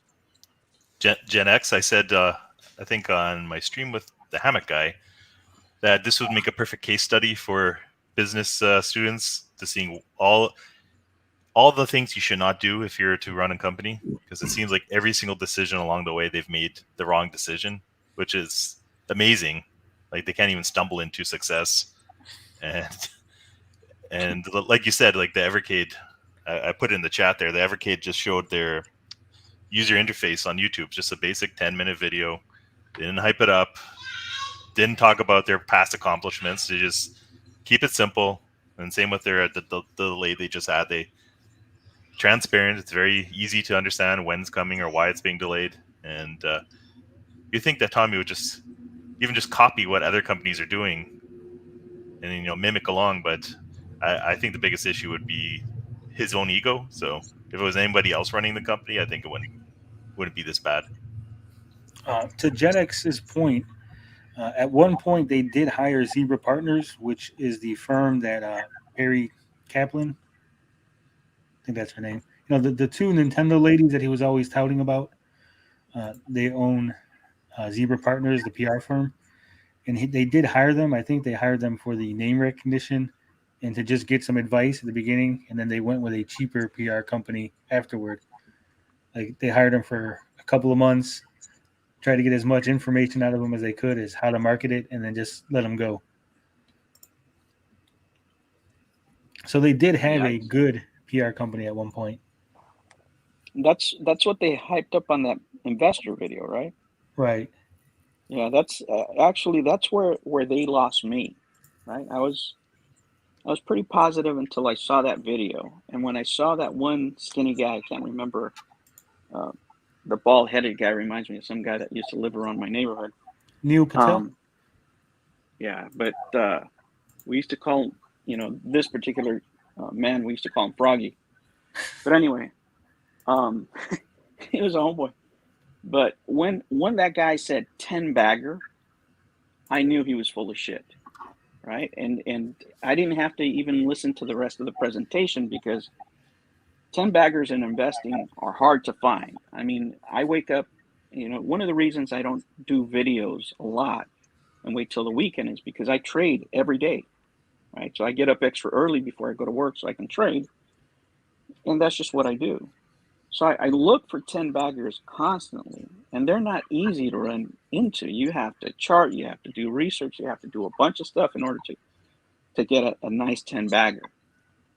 And as soon as that guy spit that out, I said, "Oh, this is going to be trouble." And I was right. I mean, there's no way that with what's his name, Allard. Yeah. With him on staff, I don't think that anybody asked that guy, "Hey, listen, can we do just as many consoles as the Xbox and half the time or something like that? You think we can do something like that?" And he would have said yes. Absolutely not. Well, he was gone by the time that video was made. Yeah, I mean, and just the number. I mean, I think in that video I broke it down and I put examples of why the numbers didn't make sense. But I was just so disappointed that he said that, right? When he said, "I believe that we're going to sell 25 million units," that's when I was done. Because that's like saying I'm going to dunk a basketball and I'm 5'4". You know what I'm saying? It's just not going to happen. They had said that the Wii was their comp, and they were going to most likely do similar numbers to the Wii. And they had a chart. I can't remember the numbers, but the first year was like 1 million, then 2 million, then it jumped to like 10 million after year 3. It's just crazy numbers they were anticipating. And the adoption rate for the games was insane too. It was like they were predicting like a 90% adoption rate. So, Yikes. Yeah, that whole investor pitch was kind of sleazy, in my opinion. That was very sleazy from start to the end. They showed like when he's explaining about how controllers, you have to be a Olympic level athlete to use them, and they said, here's a controller, and it's the Xbox Elite controller for $170. I'm like, well, Jesus Christ, like that's like an exception that the controller is that expensive. And all throughout the video is just a lot of exaggerations. And if you have to do that, if you can't sell just based off your product, and you have to crap on the competition, like saying Nintendo's rapey and all that stuff, then if your product can't sell itself, then there's no way you're going to get, even 1 million. Yeah, I agree. Well, they're basically showing a solid gold PlayStation controller going, this thing costs $6,000, but our controllers are going to be cheaper. And then when it came out, the Amico controllers are like $80. When it's all said and done, which is a little bit more expensive than a regular PlayStation or Xbox controller. Yeah, bro, that's crazy. Those controllers are $80. So 2 of those is $160. The console's $250. Can I just buy a console for $110 without the controllers and use my phone? No, because then it would have 2 empty holes in the front. And I was told that was dumb. It's bizarre. It's bizarre. Yeah, we came up with that. We actually suggested that. We said, you know what? They should just sell a slim down unit that has no controllers. Use your phone. Yeah, no controller docks. And I was told that was the stupidest idea ever, and I had no idea what I was talking about. If they would have done that pre-pandemic, and put it less than 150, they would have done tons and tons of business. And concentrated on maybe like 5 games that they could actually get out during the pandemic.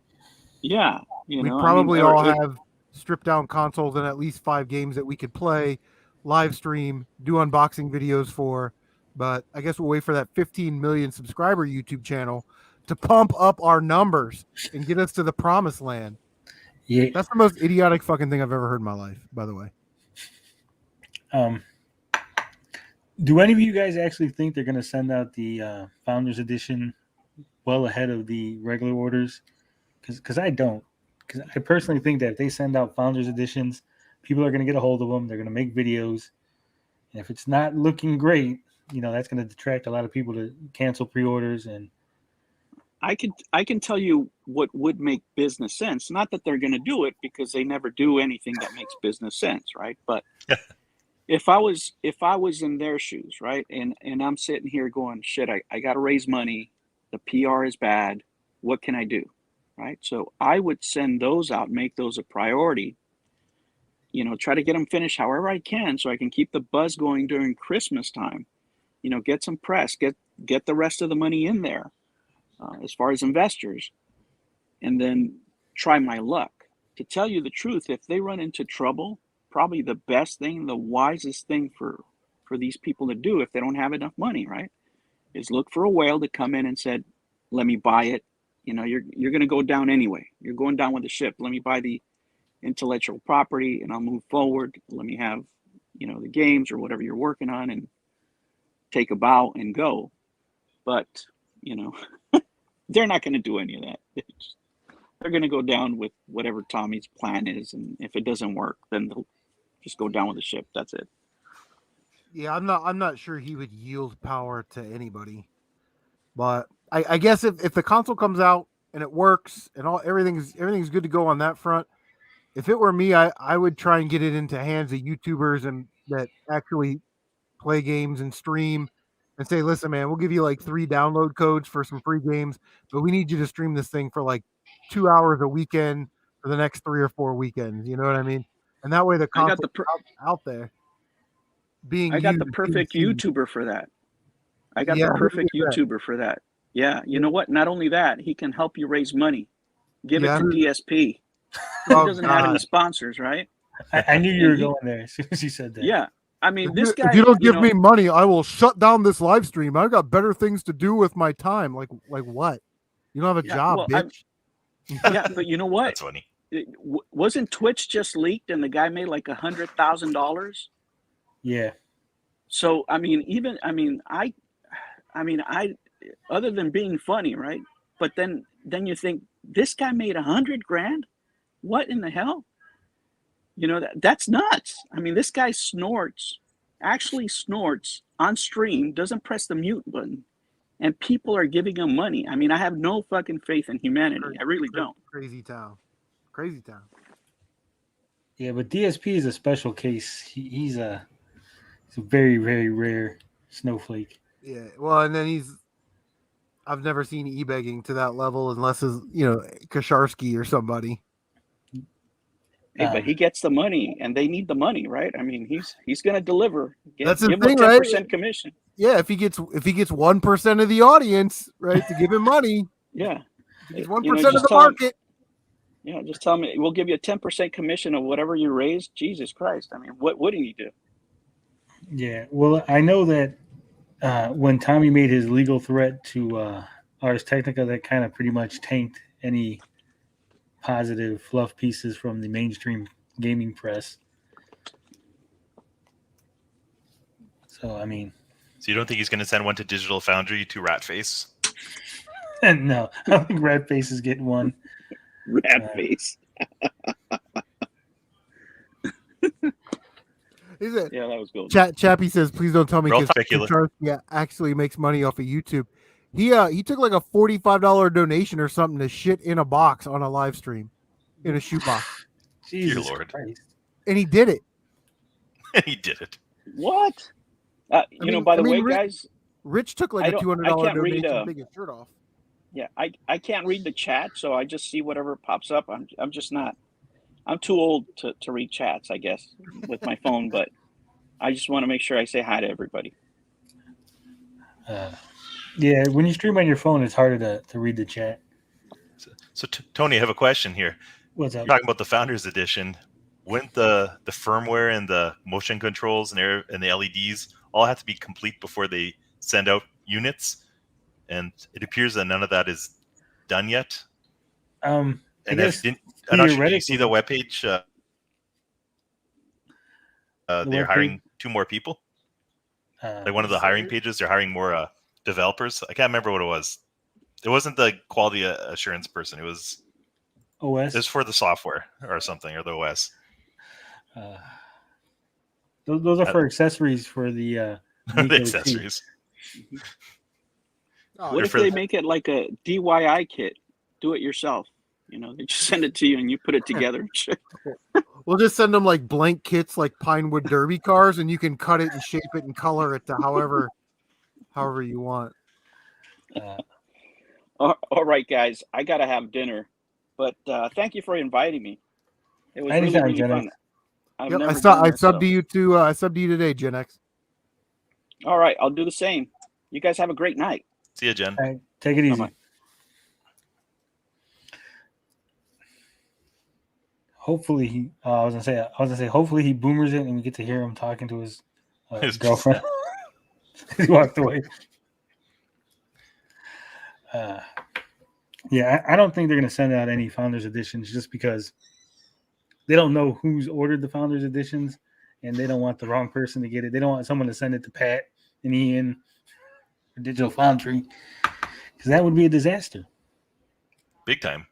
Dude, that would be so crazy if they took parts from a Founders Edition just so Pat couldn't get one, and then put those parts in a wood grain edition so some other YouTuber that's going to live stream it and is probably going to be favorable to their position. That would be pretty messed up, actually. Yeah, is that something you'd put past any company in today's world? Probably not. Probably not. What they need to do is get some review units out to these YouTubers, because they could bypass the Founders Edition and say, hey, these are review units and not retail units. So technically we're not, manufacturing it, but we can get some buzz going, like you said. I don't want to be too optimistic, but is it too early to start talking about an Amico Mini with 30 preloaded games? That's the Intellivision Prism that's coming soon when they pivot. Crazy town, bro. Crazy town. Yeah. I think that's all I got. I don't think I got anything else. Nothing else. That's it? No more scoops. No more scoops today. I was ready to come in hot and and Barry Gen X gamer, but then he hopped on, so we had to be nice. Yeah, then he hopped on and he's actually kind of a nice guy, and you're like, shit. I was gonna watch the Panda Sub video, but then I never ended up watching it, and I know like Max streamed something, and I didn't watch that either because it was boring. So you didn't watch any Amico No. shill videos today? I don't know if there was any. I know there was a DJC had a Amico Forever, his weekly Wednesday meeting. They were kind of upset, saying that they don't care about what we say. We're critics, but they don't care. Our criticism is not valid because we didn't play the system. And Mike Mullis said that the authorities on the Amico should be the people that played it. If you haven't played it, you shouldn't be talking. You should be letting the people who played it. Okay, so you need to be shot by a gun to own a gun, just so you know what it's like to be shot by like, kind of dumbass. Yeah. You know what I mean? Like, it's the weirdest crazy thing. town, bro. It's crazy town. Yeah. I really think, and like, you know, we had 38 people, I think, at one point in the live stream. I think they really are really upset that we get more views. And it's because we allow people on both sides. You know, we allow the haters, the lovers of Amico to come here. Whereas they just block everybody. If you're critical, you say, hey, I don't think that's going to work out. They're like, oh, shit, block that guy. Yeah, I've never been blocked by any of them. But the thing is, like, I'm not really a hater, but I'm also not looking at this thing like it's the greatest thing ever through rose-colored glasses, and that, you know, Team Intellivision never does anything wrong, and I'm not going to call them out on it. You know what I mean? Like, I'm sort of in the middle. I kind of like the console. I think I talked about that earlier, why I want to, you know, get it to play with the kids, and it's kind of something new, old, new retro kind of thing. So I kind of like that just because I'm 3 years old. But listen, like I said, you know, I got about another 3 months of this nonsense. It's crazy town. And for those guys to sit there and say that everything's hunky-dory in Amico land, those guys knew months ago when they played it that this wasn't going to be physical media. Listen to them. Oh, I saw this before, but I was under wraps. I wasn't allowed to talk about it. So you knew we were getting fucked and you didn't tell anybody? Even crazy better. town. Even better, CM Retro. Let's say that they really were under some sort of NDA, or Tommy, you know, made them pinky swear and they cut their fingers and they did like blood brother things behind the schoolyard or something. Let's say that all happened, right? They could have at least tried to convince Tommy to say, Tommy, you need to go out there and set the record straight, because you can't for another 6 months keep telling these people it's physical media and lead them on. You got to put the big boy pants on and fucking let them down now. Well, you got to own up to it, you know? And the only thing that they had, at least before E3, in my opinion, was that they were at least somewhat transparent. They're going to all these channels, and especially smaller channels that get like 3 people watching. You know what I mean? Like, and Tommy's on there for 2-3 hours talking about the Amico, which is great. And they were at least as honest as possible as they could be about what was going on.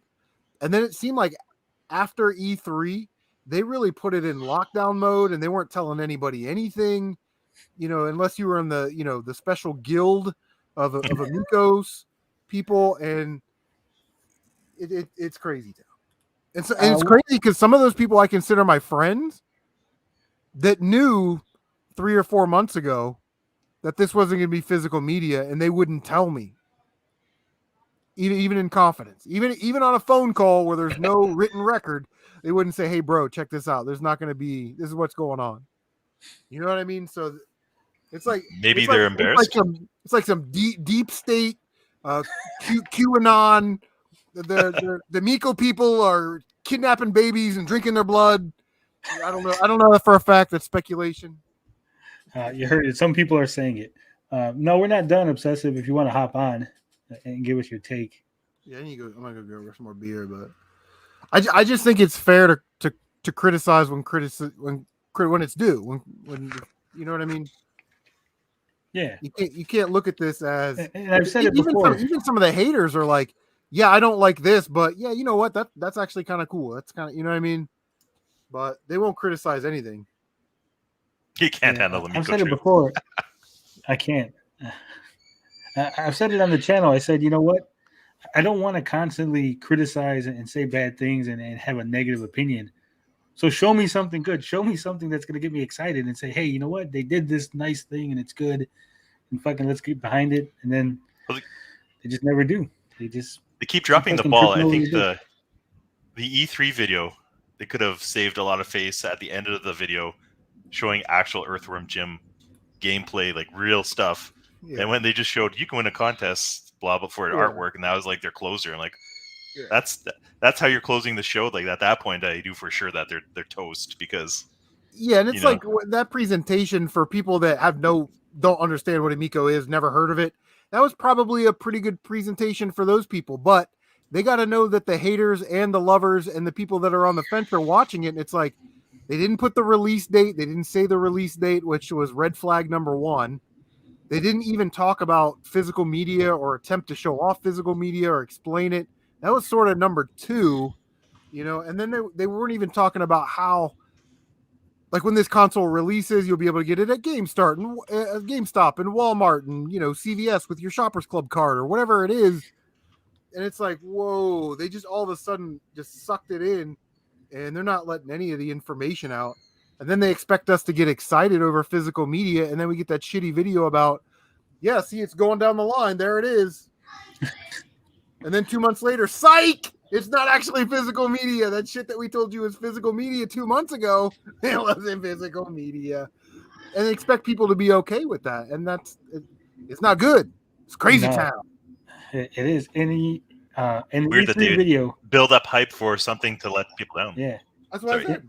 I was gonna say in that E3 video, they also didn't show the price, and there was a lot of people in the chat that were like, "Oh yeah, this looks pretty good," and then people were like, "Well, it's $250." Like, "Oh fuck that! I don't want it for $250."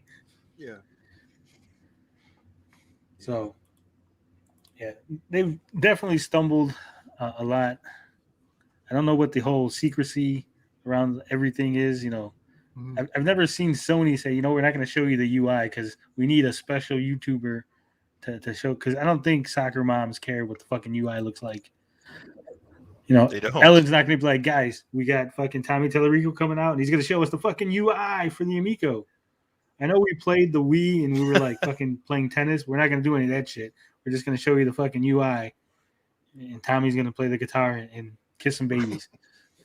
But you know what? Guitar. If he did a 5-minute or 10-minute video next week explaining this is the UI, this is where we're at it, this is how if it was a progress bar, we're at 85%. At least that's something honest. Yeah, well, we were supposed to get videos in like April. Well, actually February. We were supposed to get videos in February that never came. And then they moved them to like May, and that never happened. September, we were supposed to get a bunch of videos. Never happened. Yeah. He says he's got 10 more queued up, 10 gameplay videos queued up in a family commercial or something. And we still haven't seen none of that. So, I mean, I don't want to call him a liar, and I don't want to say, hey, he's just bullshitting to keep you interested, but I'll call him a liar. He's a liar. Yeah, but they got my name and address. Would it be better if you just... They know where I live. I don't want the Amico samurais to show up and get me in the middle of the night. I think part of the problem is because he's talked so much over the last 2-3 years. If they were to go radio silent, people would get extra suspicious. So you're kind of in a no-win situation at this point. Damned if you do, damned if you don't. Yeah. Did you see the Evercade video? What's that? Did you see the Evercade user interface video? No, I didn't. It's just like an 8-10 minute video. Yeah.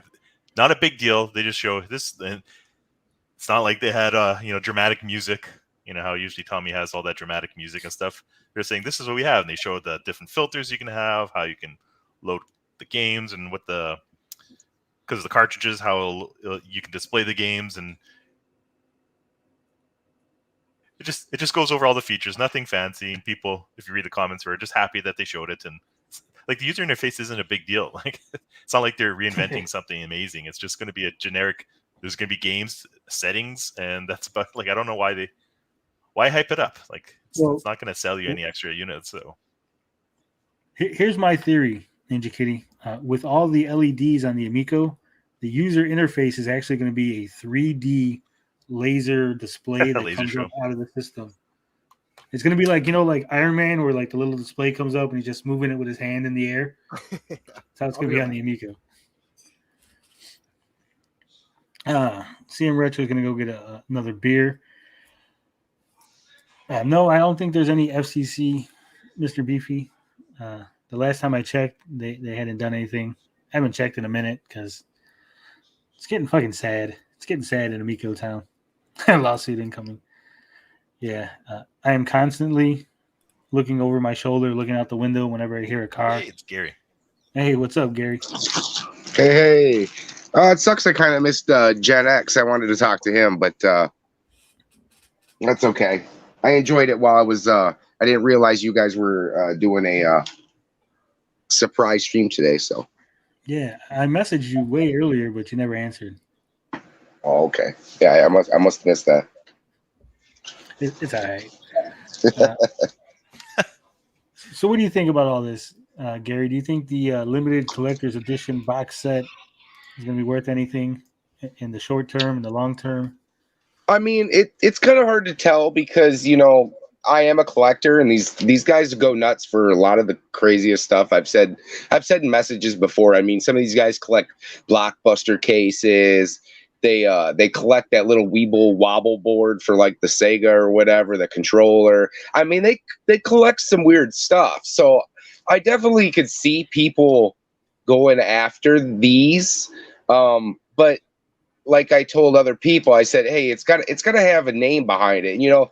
There was a reason why stuff like the Wii U was collectible, and when that kind of like flopped, and I wouldn't really say the Wii U flopped hardcore, but I mean it flopped. It didn't sell well, and then games, suddenly after that started skyrocketing, right? And then prices did kind of come back to normal a little bit. They've been fluctuating, but there's a name behind that. Nintendo's a proven brand, and things of Nintendo nature usually go up in price.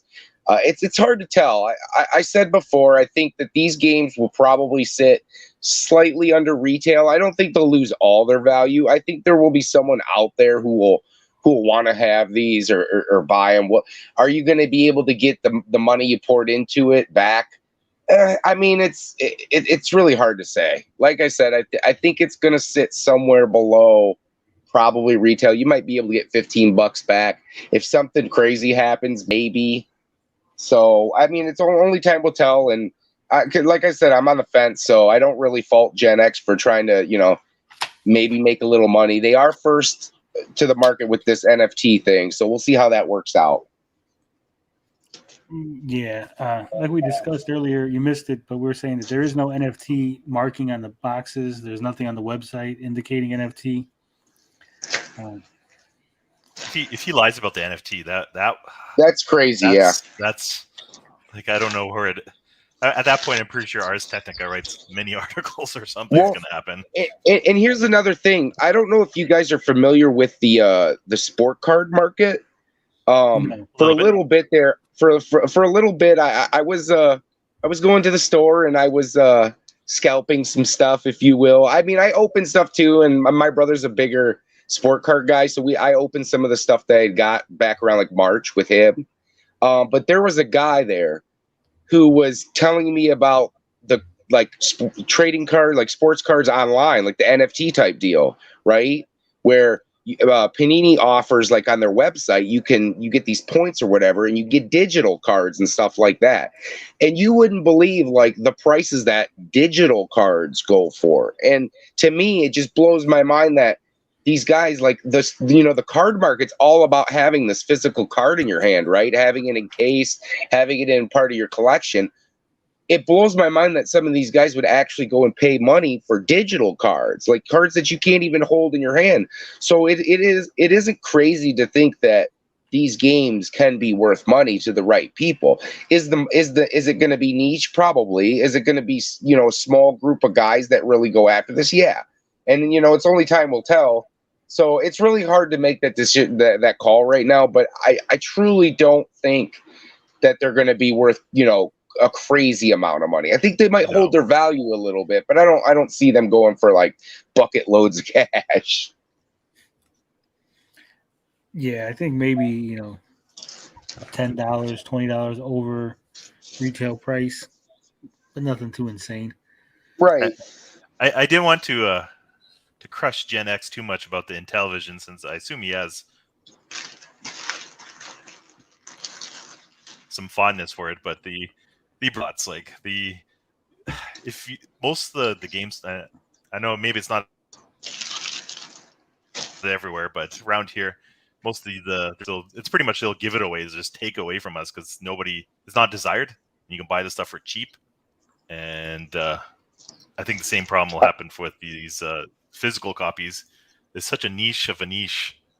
I mean, that's definitely true.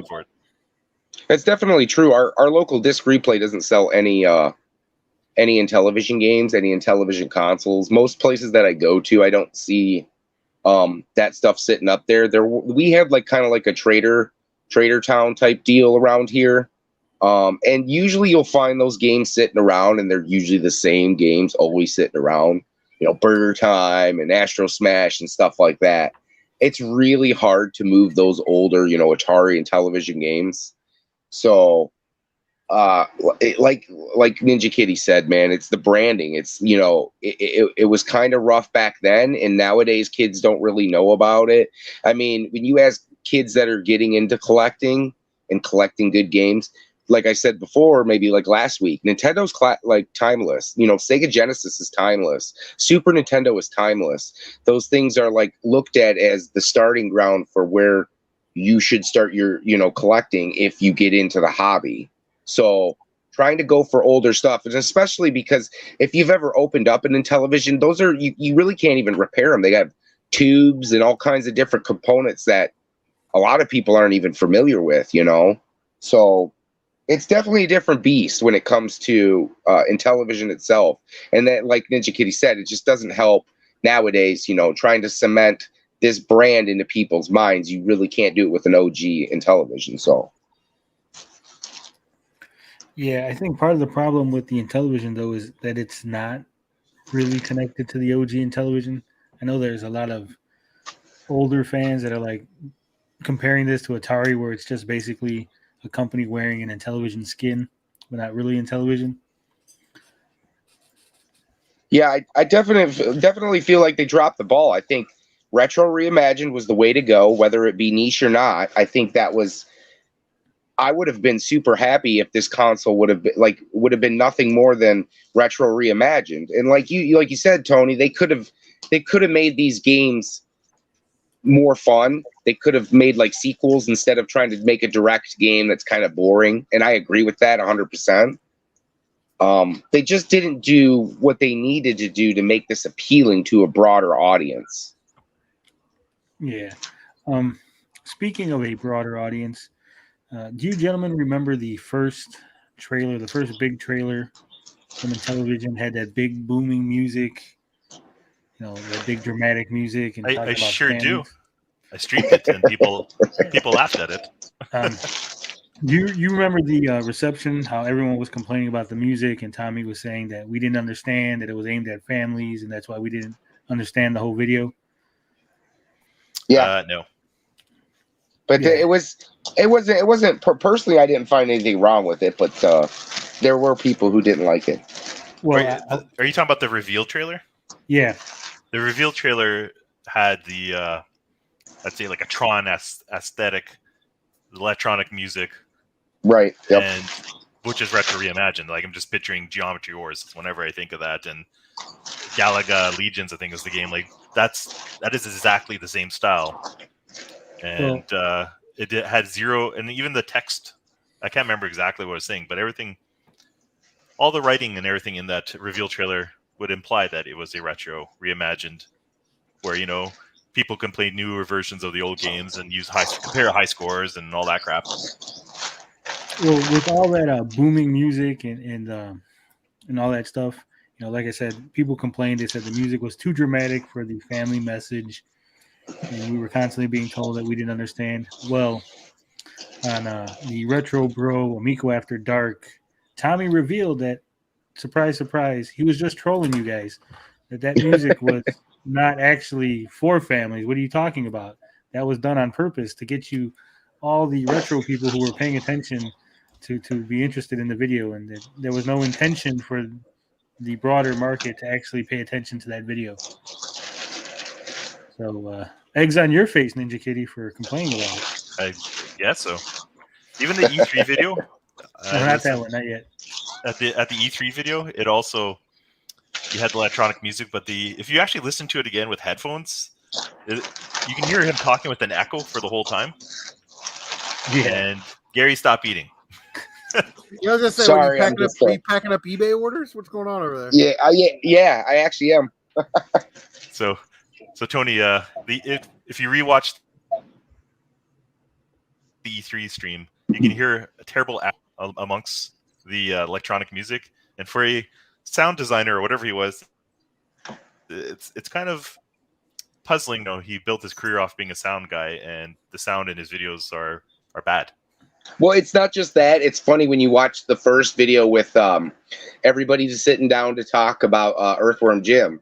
The first few minutes in that video, first 10 minutes, 20 minutes of them trying to get the stream up and the volume working and everything. Obviously, you could tell he's not very tech savvy, but you would think that you would have those things kind of ready to go. Maybe you rehearse that, get that ready. It just comes down to that's what it's always been, right? Being unprepared. I mean, Tommy's always been unprepared, and television's always done kind of the opposite of being. We touched on that earlier when Gen X was around, just saying how he should have people hired doing the jobs properly. And like you said, like the Finnegan Fox video, it's all messed up. You think you could just do a second to upload that, but it feels like they just ad hoc stuff and not care. Well, so it comes off really sloppy. Right. Well, you remember the August 5th video where they were having the technical troubles? Instead of calling a tech support person, that he actually called one of the Amico fans, and they were walking him through how to fix the stream. Really? Yeah. I believe it was Mullis, as a matter of fact. I did not know that. And that was the one that ended up getting delayed for the one day. Oh, yeah, okay. The video didn't compress correctly or something. So, yeah. You know, it's basically, like you said, they're very unprepared. You would think they would do like a run through the night before. Let's get all the kinks out, make sure everything's running. We know how to fucking stream a video. But I mean, it's one thing for a small YouTube channel to do these things and be kind of off, but you're in television entertainment. I mean, you're trying to sell me a product. I mean, I think you should have all your ducks in a row. So yeah, that'd be like a grand opening at McDonald's, and they're like, "Hey, we forgot to buy burgers, patties. Thanks for coming to McDonald's grand opening." There's one for Rambling Man. So you have a beer with me, but it's 3 a.m. in the morning there. It's only 10 here. Can we sidetrack? Can we take a sidebar for just a second? Yeah, always. I saw Hammock Man's video where he was apologizing to Carl. Now, I'm not the biggest Carl guy in the world, but can somebody give me the short version of what happened there? Short version is Carl stood up for Ninja Kitty and Hammock Man, saying that they took threats seriously. Hammock Man and Ninja Kitty basically said that they wanted to see proof, that they were tired of people just saying they were getting threatened and harassed, that they would like to see proof so we can, expel those people from the community. And then the person that Carl was talking to basically was like, "See, I told you those guys don't take it seriously."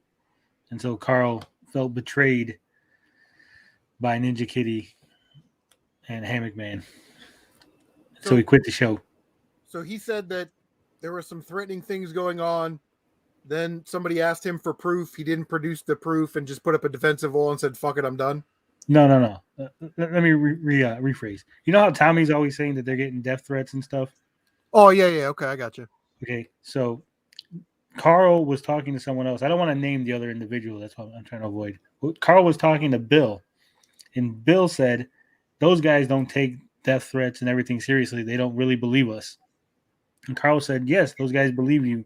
They're good guys. They believe that you are being harassed and they want it to stop. So Ninja Kitty and Hammock Man, oblivious to this happening with Carl, just made a stream where basically they said, hey, those guys say they're being harassed. We want them to produce proof so that we could take care of the people doing the harassment. So Bill basically told Carl, see, I told you those guys didn't believe us. They don't take us seriously. And Carl felt betrayed by Ninja Kitty and Hammock Man. And so Carl decided he didn't want to hang around with us no more. And just to be clear, it's not that I don't like. Here's the thing: like, I'm under the impression that it probably has happened. I'm sure there's a couple knuckleheads out there who have said some stupid stuff and probably threatened, Tommy or whoever it is, right? Do I think it's passive threats or something? The thing is do I think it's going on to the extent that they make it to seem in their videos, right? I mean, we heard it for weeks and weeks and weeks and weeks. So if it's a one-off kind of thing and happened, a few times by these knuckleheads, obviously we've said week in and week out that we don't condone this behavior. But it seems to kind of be a talking point over the last, few weeks and month for them. So, like, do I buy that it's happening all the time as they make it seem in their videos? No. Do I think it probably happened? Yes. So there's that. DeadX says, Saggy said the threats were coming from kids, and that's why no threats can be shown. But if the threats are coming from kids, why are they taking it seriously? Obviously, the threats aren't serious if it's some 12-year-old making death threats. So you shouldn't be hanging it on us and shouldn't be using it as a club to beat us into submission and to tell us to stop criticizing the console. To me, it seems like the whole reason they don't show proof or offer any explanation is because if they leave it vague, they can insinuate that it's me, that it's Gary, that it's Ninja Kitty, that either we know about it or we're contributing to it or we're, directing it behind the scenes. Because once you nail down and say, this is the guy who does it, then everyone will focus on that guy and be like, well, it wasn't those other people that you said were bad. And, they need to discredit us any way they can. I'm sure after this stream, CM Retro is going to get like 2 or 3 calls telling him what the hell is he doing over there with those punks. Yeah, well, that's why I keep checking my phone. I keep waiting for somebody to say, like, hey, fuckface, you're out. Okay. Because, I talk to Smash regularly via text message. Like, I know him personally. And I talked to Retro Bro quite a bit. So, but I get why Jeff is all happy and cheery about the Amico all the time, because he's invested in it, right? He has to. He has to be, right? There's a right. I don't. I don't expect there. I don't expect to come out and say anything bad about the Amico. Yeah, I don't expect him to at least dog on it. Obviously, he's got money invested. It's just from the beginning. If he would have just said, "Hey, look, I am," and from the very beginning, every video that he did, I think that's kind of all we wanted from him. I mean, there's obviously guys that he rubs the wrong way. He doesn't really bother me as much. There are a few things that I think he's wrong on with his take on the overcrowding of games coming out and stuff like that. I'm not going to agree with, a lot of people probably don't agree with me on everything. So, but he doesn't really bother me other than the fact that, hey, look, just disclose at the beginning of your videos that you did invest. Let people know. That way, if they are checking your content out, they do know that at least you're going to talk good about it. That's all. And again, I always say, transparency and accountability. And that's why in my video, I put that little blurb at the bottom, that disclaimer, that I'm not affiliated with any of those people and I'm not getting anything for free and I've not been promised anything for free or any discounts, So, and I think that's important. That's just me. Yep, I totally agree. Yeah, I get review copies all the time, and I make sure that the first line in my reviews or anything, it's right. As soon as you read the title, it's like whatever, like say Metroid Dread review. The next line is, I got a review copy for free. Yeah. So there's no, I don't hide it. Yeah, I don't typically do that a lot on my my YouTube channel because I don't get anything for free on my YouTube channel. But I do have a second channel, which is a toy channel. It's kind of I'm kind of building it up. Just started it a couple months ago. And when I do like micro machine reviews, the new micro machines are out. I always put that in there that I'm not affiliated with Jazzwares, Wicked Cool Toys, Hasbro, and YouTube actually requires it. They actually Oh, did you? require you to say it and put it in the description. I don't always say it though, but Did they send you some free micro machines? no. Oh, okay. I kind of like that they're going back to the old '80s style like micro machines. I thought that was pretty cool. We wanted to buy the kids some of those little sets, but I was like, they'll just like break those like I did when I was a kid and lose all the little micro machines. So Yeah, the newer ones aren't as good a quality as the older ones, and they typically yeah, do a lot of overspray and underspray on the rims and the paint.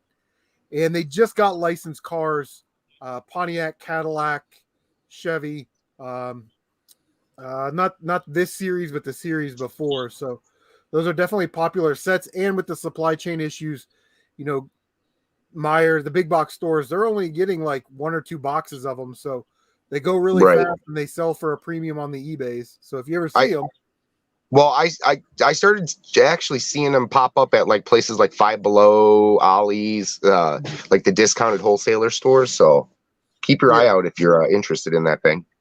yeah, usually the new world packs will be at Meyer, and the 3-packs, the starter packs, are at Five Below. They overbought and they didn't sell as many as they thought they would. So now Walmart is taking the position that they are out of the micro machine business, which might not be bad for casual collectors because you can still find them in their clearance aisle for like $2. You know what I mean? So if you're looking for something like that, then that's not a bad deal. But I love them. Micro Machines is my favorite toy line of all time. I wouldn't say it's like the best toy line of all time, but because I definitely love Transformers, G.I. Joe, and He-Man and stuff like that. But just as a kid, I loved my Micro Machines, and I think it's cool that they've brought them back. But that's toy talk. But I have good news for you guys. I Uh-oh. listened to an interview with Tommy. Micro Machines coming to the Amico. He promised. I do kind of remember vaguely him saying that. Everything's Yeah. coming to the Amico, he said. Yeah. Everything. Wouldn't that be something? Wouldn't that be something? Wouldn't that be something? But I've never had Micro Machines myself, but I was a big Transformer fan. And I do love the original Transformer line because those toys come from like 6 different fucking lines. And they're all mismatched. And if you really look at them, you could tell that certain ones don't actually belong in the same set. Yeah, I bought a box at a garage sale for $20. The guy had them for $1 a piece, and I'm looking through this box. I'm like, bro, how much do you want for this box? He's like, I don't know. Let me go ask my son. The son comes out. He goes, listen, just give me like $20 and you can have them all. Oh. And I'm like, okay, cool. And That's a nice find. I'll go get it real quick. In that box, there was a Hungarian bootleg Transformer. What? Hold on. we got to see this. How do you There's end up more with something important- like that? More important than the Amico, the Hungarian bootleg Transformer toy. What's going on in the chat? I've been ignoring the chat. Sorry, guys. It's been so immersed. Lots of in talk. Lots of talk. Breath of the Wild 2 exclusively on Amico. Yeah. The dumbed down version. So I don't have enough room to display them. I have a couple up there that I like the Transformers Beast Metals. So I put them all in a bag with a little tag on them. That way I know what the hell they are. So doing research, this is a late 80s Hungarian bootleg Lambo sports car. That's its official name. That's awesome. How does one back then acquire something like that? Look at this. It's like the cheapest plastic that anybody could ever make. And it just transformed. It's got like Dude, that's awesome. It looks like one of those Transformers from Big, where the building just transforms into the fucking yeah, right. It's The skyscraper, yeah. I don't get it. It's a building. What's not to get? But yeah, that's all there is to it. Those poor Hungarian kids. And these things go for like $100 on eBay. I think Oh, I got wow. I think I got mine listed for $89.99 to put it cheaper. But Oh shit! I Don't give wouldn't be- Gary I- that list. I wouldn't be upset if it didn't sell. You know what I mean? Yeah, that's definitely up my alley. I'm big into Turtles, Transformers, and what's the other stuff? Those are the two main ones that I go after toy wise that I collect. Yeah. So you're a Power Rangers guy. Power Rangers too, but like I'm not super like I already have quite a bit of everything from my original stuff from my childhood, so I don't really go after really anything. And then after like season 3, I think Power Rangers is kind of like is dead to me. So I just the original stuff is good, but yeah, Power Rangers. I mean, there's things here and there, but Turtles and Transformers are my big two. Yeah. Earlier this summer, I went to a garage sale, and it was like 3:00 in the afternoon. So don't let anybody ever tell you that you can't get anything good in the afternoon. She had 2 tubs of Transformers, $10 each. She had 2 sons. So I was like, well, I'll take both boxes. She's like, you want both boxes? I'm like, yeah, because there's probably parts in this box that go in that one. I go, do you have more? She points in her garage, and she's got another like almost like laundry basket, like a hamper full with stuff coming over the top of it. I said, how much are those? She goes, well, I got to ask my husband. I was like, okay, well, whatever. So she comes back, and she like very sternly goes, he says he wants $20 for that box, and he's not taking any less. I'm like, okay, so $40 for everything? She's like, yeah. So I gave her the $40. I'm like, you want your tubs back? I'll just dump these in my trunk. There was over 100 Transformers in those 2 boxes. Oh my god! And some Clone Wars, Star Wars toys that I sold for like $95. Digimon stuff, the Digimon scanner thing that I sold for like 100 and something bucks. So I got all these Transformers bagged. But you mentioned Power Rangers. I got this at a garage sale, $2. Oh, now they're just the boxes. Is that the original boxes, or is that the re-release stuff? These are the original. These are from 1990. Ooh, Gary so just I came actually in hold on. Is that for? But they're just the boxes in the inserts. Okay. Thunder. I have I have the original Megazord, like the first Megazord that I got. My father actually bought me the janky small one and not like the sweet transforming one, so I was kind of upset. And then a year later I got the actual one, but yeah, I never kept any of my boxes. So here's the Red Dragon Thunder Zord. Here's the box and the styrofoam for the White Tiger Zord. Oh, they actually had at my local disc replay. They wanted, I think it was $70, and they had him, Tommy in the white suit with his shield. They had everything, the Tiger Zord with all the pieces. I think the only pieces it was missing was like the little figure that goes and sits on top of the Zord. Yeah, and I sold like 5 of those little figures on eBay for like $45 plus shipping, and they don't weigh anything. They're under 4 ounces. Yeah, that only costs you a couple bucks to ship. Yeah, the last box here is the Thunder Zord Assault Team, 4 powerful Zords, right? Oh, those are in nice shape though. Those are clean. Yeah, they're not bad, but for $2 a piece, I was like, well, I'm not leaving them. I don't know anything about Power Rangers. $2 a piece, we're not leaving those. But yeah, they're super cool. I have them on Facebook Marketplace for $50 for all 5 of them, and I really haven't had any hits. So if I don't get any hits, I'll just take it down, and when we move and I have a game room or a game basement, I'll put them up for some shelf candy. Yeah, there you go. All I know is all you guys talk about going to the garage sales and stuff. You have good shit. Around here, all we have is baby clothes and fucking strollers. Well, that's what it's been like in Michigan. We've gone to. It's hard too with COVID going on, and I always was huge in garage sales, but I have to drive like from house, then like 3 blocks down to another house. So I don't garage sale like I used to. I tend to go more towards like the flea markets, and we have a historical flea market that hits twice a year by us, and then every weekend we have one that's kind of more close towards Detroit Metro Airport, and that's a good one to hit. I usually find a bunch of good stuff, but the last year has been rough because of COVID. So yeah, because I live sort of in a rural small town, and we've got like 5 little communities, and they each usually have a community sale. So we usually get like 4 or 5 of them, but because of COVID and everything else, like Newark, Ohio, Reynoldsburg, Gahanna, everything is like 20 minutes away. So if it's one sale, I'm probably not going out there. You know what I mean? I'm not driving 20 minutes there to get disappointed, because it has been a lot of baby clothes and household items this year, just to buy nothing and drive 20 minutes back. So it's been kind of crazy. But I love it. And, you know, some of these guys have these flea markets.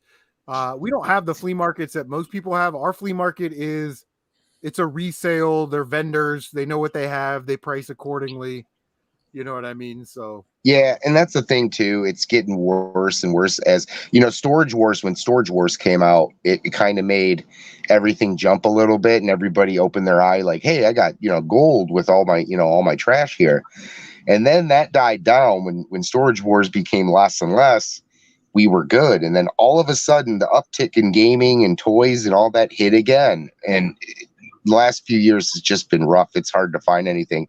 Now I do most of my finds on Facebook Marketplace, but you have to be vigilant. You know, you have to You gotta be constantly search that. Yeah.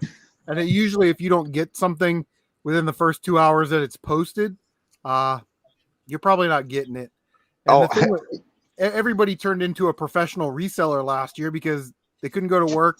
They were buying Amazon pallets, right? And it was like everybody a lot of people had been into the game thing, but then last year it seemed to be like everybody was getting into the game thing. You know what I mean? Because they need to feed their families and pay their bills, and I get it. Well, there is some sad news with the tax relief fund that that they signed into office last year. It's going to hurt a lot of people. That now the new stipulation is that if you sell more than $600 worth, you're going to have to pay taxes on that. Now they took that from $20,000 to now it's $600. So if you do any sales on eBay, Mercari, anything with PayPal that's getting reported to the IRS and starting 2022, if you sell anything over $600, 2023, you'll have to pay taxes on that. So it's going to hit a lot of people who do this for a hobby, because that's how I build my toy collection and my game collection up, right? Is that you buy these lots, you put what you need in, you sell the rest, and you recoup the funds back. But that's going to hurt a lot of people going forward. I think as long as you don't, if you're doing cash sales, as long as you're not depositing more than $600, which I think is stupid anyway, but that's the number they came up with. You know, if you sell it, you have a garage sale and you sell like $800 worth of stuff, put like $200 in the bank. And then like 3 weeks later, put another $200 in the bank. And then like a month later, put another $200 in the bank. You know what I mean? Right. Just as a disclaimer, we do not endorse scamming the United States government. No, for sure. That's a CM Retro Yeah, thing. not at all. I wanted to get to this comment from Rhea real quick. She wants to know how can she check out your online shop, CM Retro? She wants to know if you could just hit me up on Facebook. You could drop a link in the chat if you want. Somebody mentioned Pogs. We got some of those too. We keep it retro up in this joint, baby. I wasn't so much into the Pogs as I was the actual slammers. There you go, like that. There you go. Yeah. Slammer. That's what the Amico coins are. Pog slammer. You know what? That would be 10 times better. Because then I could use them for something. A set of Pogs and a slammer to go with it. Man, that was my jam back in the day. With the motion controls, I could see Pogs coming to the Amico pretty soon. Just a little. This is my guy right here. This is the one I use. It's a biohazard eliminator. You can see it's all worn out. Hit the sidewalk a couple times, you know. Ray is desperate for that Facebook link, CM Retro. She wants to see that Power Ranger 5-pack. I mean, that's not a bad deal for. You said it was what, $50 shipped? Well, I have them for $50, but I think it's Rhea. We'll make something happen here if she really wants. That's still a reasonable deal for you. You said it was $50 for all the boxes. Yeah, and they're the boxes with the styrofoam. Oh, you got kids yelling over here. The cardboard, Yeah, that's still not bad though. That's a relatively good deal. If you're looking to complete some of these sets that you have, that's not bad at all. Yeah, they're gonna be a pain in the ass to ship though. I feel like Gary's gonna end up buying all the CM Retros collection.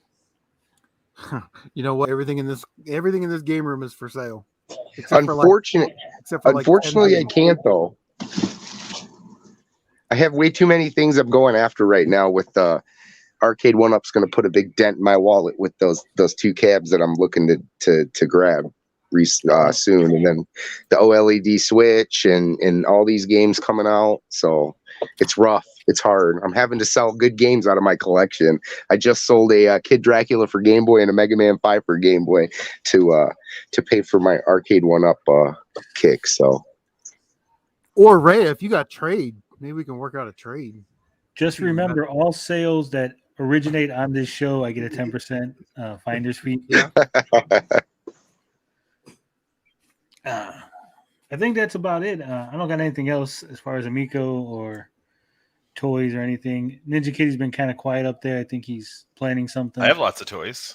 I have 2 little kids, so I can sell everyone a bunch of crap. Well, I mean, I have a whole toy chest full of toys, but I'm not selling any of them. Why not? All the He-Mans, all the old Transformers and stuff like that. yeah, hold on to those.